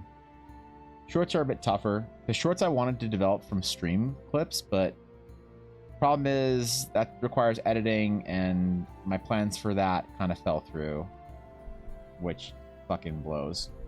So I'll be a good chatter. I'll be a good chatter. I see you struggling and trying your best, Viddy. Good job, man. Good job, bro.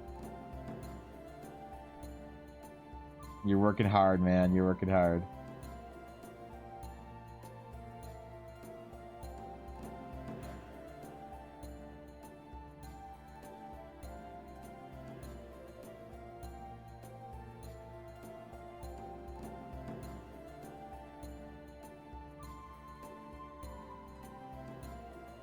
I know I'm kind of cheaty pantsing by using this, but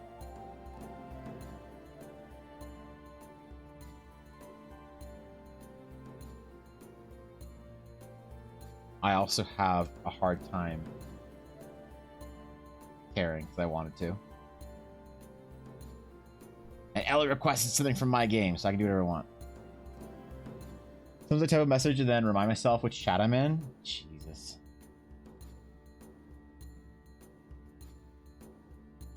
Which brain-rotted chat were you having reactions for? Fishies or Dez? I'm kidding. Come on, man. I'm kidding. Jeez. Just calm down. Relax.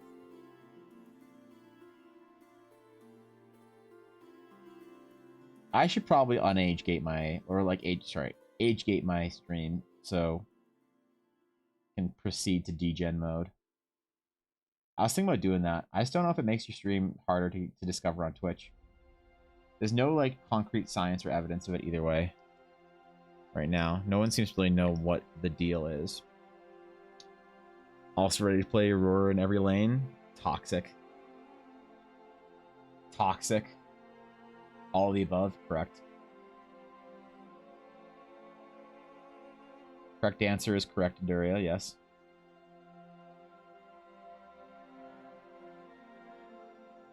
There's too many spiky mountains in here. There's more spiky mountains in this place than I think I gave it credit for. It's like an island that's sort of like covered in a or flanked by spiky mountain ranges. I don't think they're spiky enough. The dangerosity of these mountains isn't quite as high as I wanted them to be, but then again, when you're building a D&D world, when is the dangerosity of anything ever high enough for you? Except for that one time you bought the new Monster Manual, that had the Demogorgon on it from 4th edition, and you thought you were clever by ruining your game. So, is that? Could you just play top lane Teemo? I don't know if we should be encouraging the top lane Teemo, Adaria.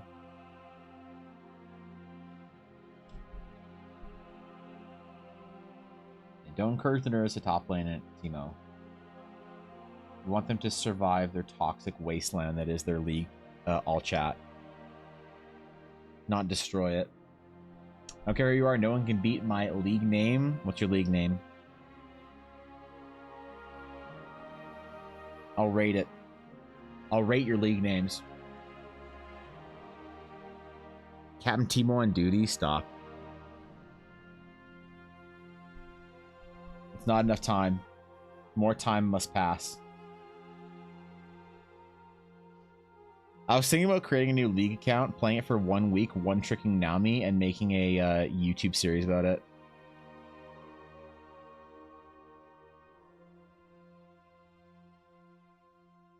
I wish Jackie still worked at Riot, because I could do the "Do you know who I am?" My D&D player is the commissioner. Who's your favorite LCS team?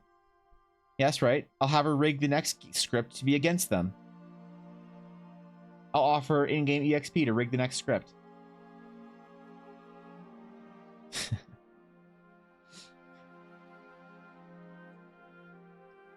The hurt butts flying. That would have been a great mermaid video. That would have been. Remind me next mod. Set a reminder for next May. The EBA one-trick mermaid of Carry Nami. I'm not going to heal a single person unless it's to do AoE damage to at least 2 enemies. I mean, such a strong pick. You can totally do it, really. I don't know if I'm a strong player anymore, though.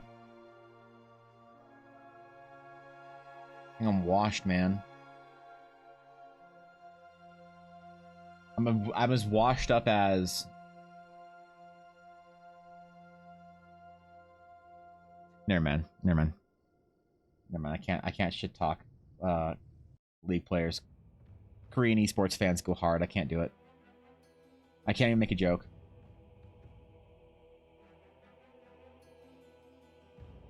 Nope. It's like there's two things you don't make jokes about because they, or three things you don't make jokes about because they can't take them. Three groups that can't take jokes in the society. One is League players. Two is VTubers, and the third is Europeans.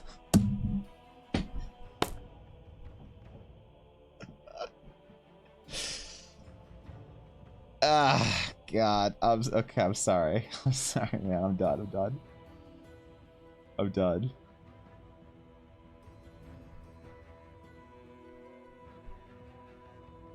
Yeah, I'm chill. I'm good. Nami ADC sounds awful. I'm all for it. We'll spend all of our time making the most diseased League of Legends comp just to win one game and make a YouTube video about it. We'll play dozens upon dozens of games to finally win one so that we can make a fucking deal about it. More offended that you grouped us with the Europeans?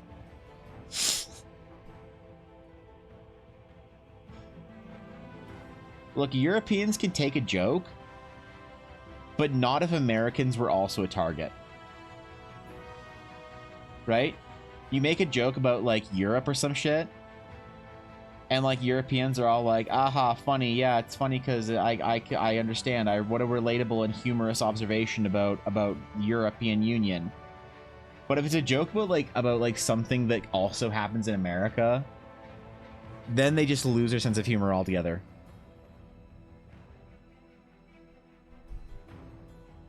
It sucks, man.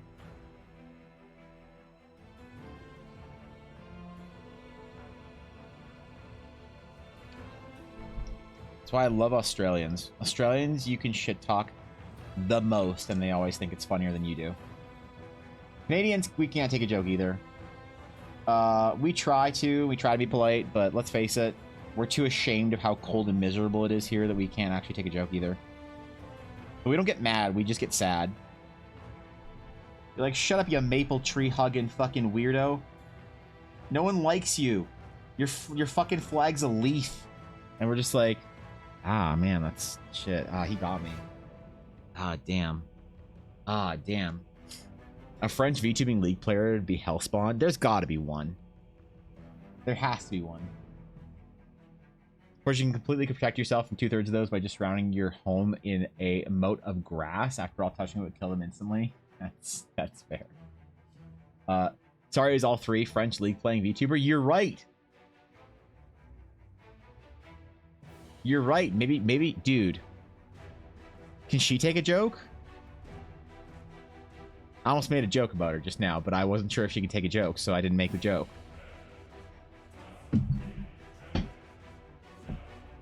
Yeah, I don't know, man. Yeah, shit.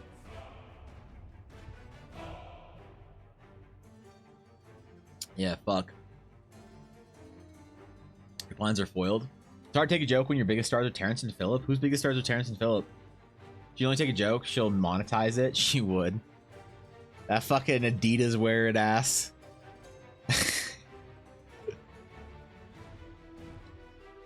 What a genius, man. What a genius for her to capitalize on her degeneracy into taking her career and then monetizing it the way she has. Like, I'm impressed. Sayuri is actually one of the most impressive business minded VTubers I think out there. If I could make my perfect VTuber D&D game, she'd absolutely be a part of it.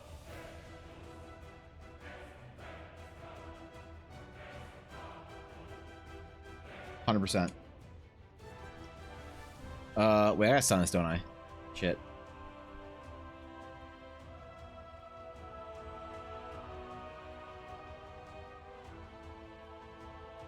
Alright, this one's for Ella. Snipping tool.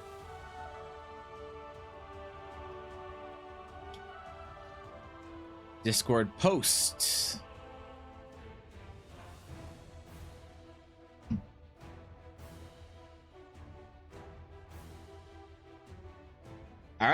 Boom.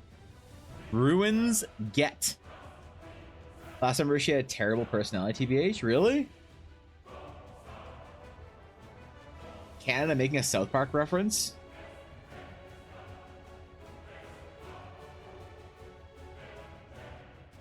I think I must have missed that show. I know they make fun of Canada all the time, and I actually like it. But I think I probably missed that one. Haven't watched South Park in fucking years, though. Holy shit, man. It's been a while. It's been an actual while. These are good designs today, man. These are some nice little... Wait, was I on Symmetry the whole time? I was on Symmetry the whole time. That's... hilarious. I didn't realize I had Symmetry on the whole time. Two comedians who kept farting. Oh, okay, with the heads that... Yeah, okay, thank you. Thank you. I do know who you're talking about. Yep. I do know who you're talking about. Okay. Wait, what did I just delete?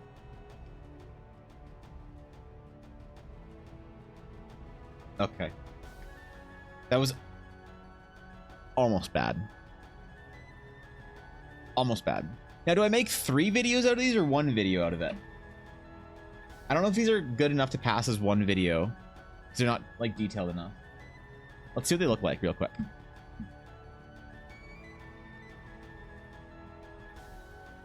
Alright. Which one's this one?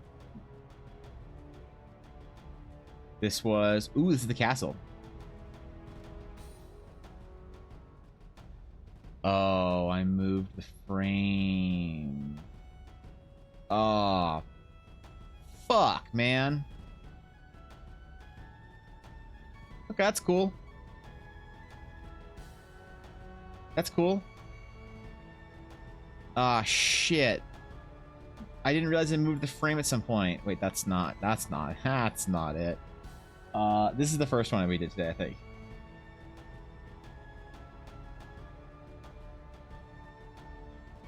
It's kind of cozy. I like that, man. It's a nice little one right there. That's cute. And then the one that we just did with the frame. Oh, the frame's fucked up, dude. Oh, no. That's okay. I'll still make it into a video. Alright, whatever. Make 1 video. Ciao.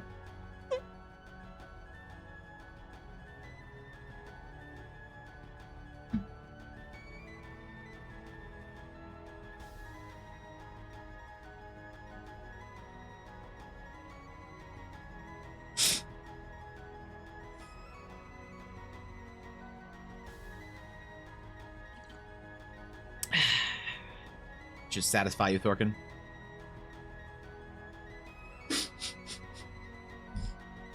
Lose a few details, but clear result. Probably, yeah. The cropping is probably, yeah. I don't know. Well, I mean, the thing is, like the proverbial you, but I always underestimate how much, like, you don't need to. No, I don't want. Just fuck off TikTok. I want my TikTok, not fucking For You page. I always underestimate how much is hidden on the TikTok. Like, if it's stuff that's on the right-hand side, most will be hidden on, like, this bullshit anyway. Like, the little like thingy and whatever. Right? Like, you see what I mean? So I feel like it's probably fine. Maybe you're right, though. Maybe I should crop it. To be fair, I actually have no idea how to crop it. In Premiere. I can crop it in CapCut. That's fine. Yeah.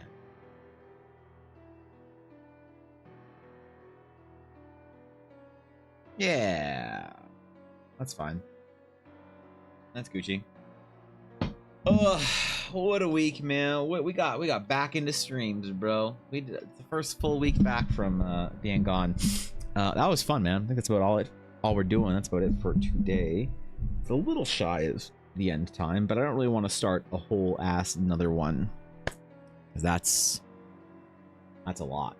You know, getting a 4th one in for today would be a lot. I wanted to, but I think we took a little bit too much time on each one of those. If I can try and condense these down to like 30 minutes, that'd be dope.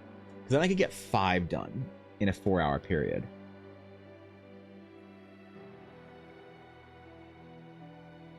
I wonder if it's doable. You know what? With practice, I bet it is. So, just want to round off the number. I just wanted to round off the number Ivan will salute. Thank you, Duria. I appreciate that. Thank you for the nice round bit number. I appreciate that. I appreciate the bits, man. Seriously, it means a lot to me. It is done. All right, thank you, Thorkin. Thank you. Order 66 has been executed.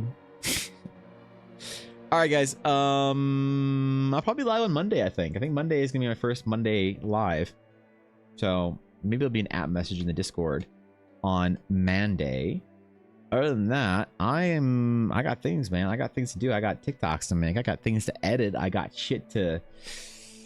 Yeah, I don't know. I don't know if I should make 3 TikToks out of this, because then there's 3 days of TikToks. But if they're disappointing, people don't want to follow, and they don't get a good algorithm. Meh.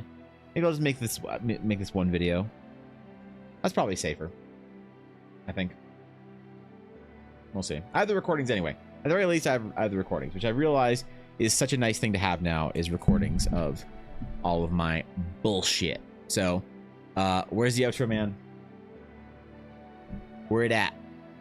There we go. Okay. So, I will catch you all later. Have a great weekend. Go do fun weekend things. It's summer out there. It's beautiful. You'll see how upright my pineapple is right there. See it? Look at it. Look at that little guy growing, man. Look at him. He's kind of flopping over, but you know, I think it's healthy for a pineapple to be upright, so we tied a little stick to it, so it's doing quite well now. All the plants are. Look at how big my little palm is. Look at that. He's grown like double the height. And this isn't my bamboo either. This is just a little palm. I want to take care of my plants this weekend. Whatever you're doing, I hope you do it well. Like your shirt. Thank you, Cobalt. I don't often wear my Tommy Bahama shirts on stream. Honestly, for the longest time, they just didn't fit. But then I lost weight, and I didn't realize it. And then they're too baggy. But I suppose these shirts are supposed to be baggy. So I always do the fat guy thing. You know, when you're a fat guy and you wear a short sleeve collared shirt open, because it helps make people think you're not as fat as you are. But you're not fooling anyone. Actually, it does work. It does work. When I was 300 pounds, I did that all the time with these shirts. But now they actually just like fit. So now they're too big, man. I need to finish my weight loss and then get them taken in or some shit. Because I don't want to throw them away or donate them or whatever. I don't want to get rid of them. But I'm gonna wear them on stream. Maybe every Friday I'll wear a different Tommy Bahama shirt. I've got like 3 that I could wear that I feel good in. You know, I feel like it's summer, right? You know, it's summer. It's time for everyone's pineapple. Oh god. Okay. All right. Have a good one, guys. Have a great weekend. I'll see you probably on Monday for streams back at the regular time. But until then, play some D&D. I love you guys. Until next time, my friends. Farewell.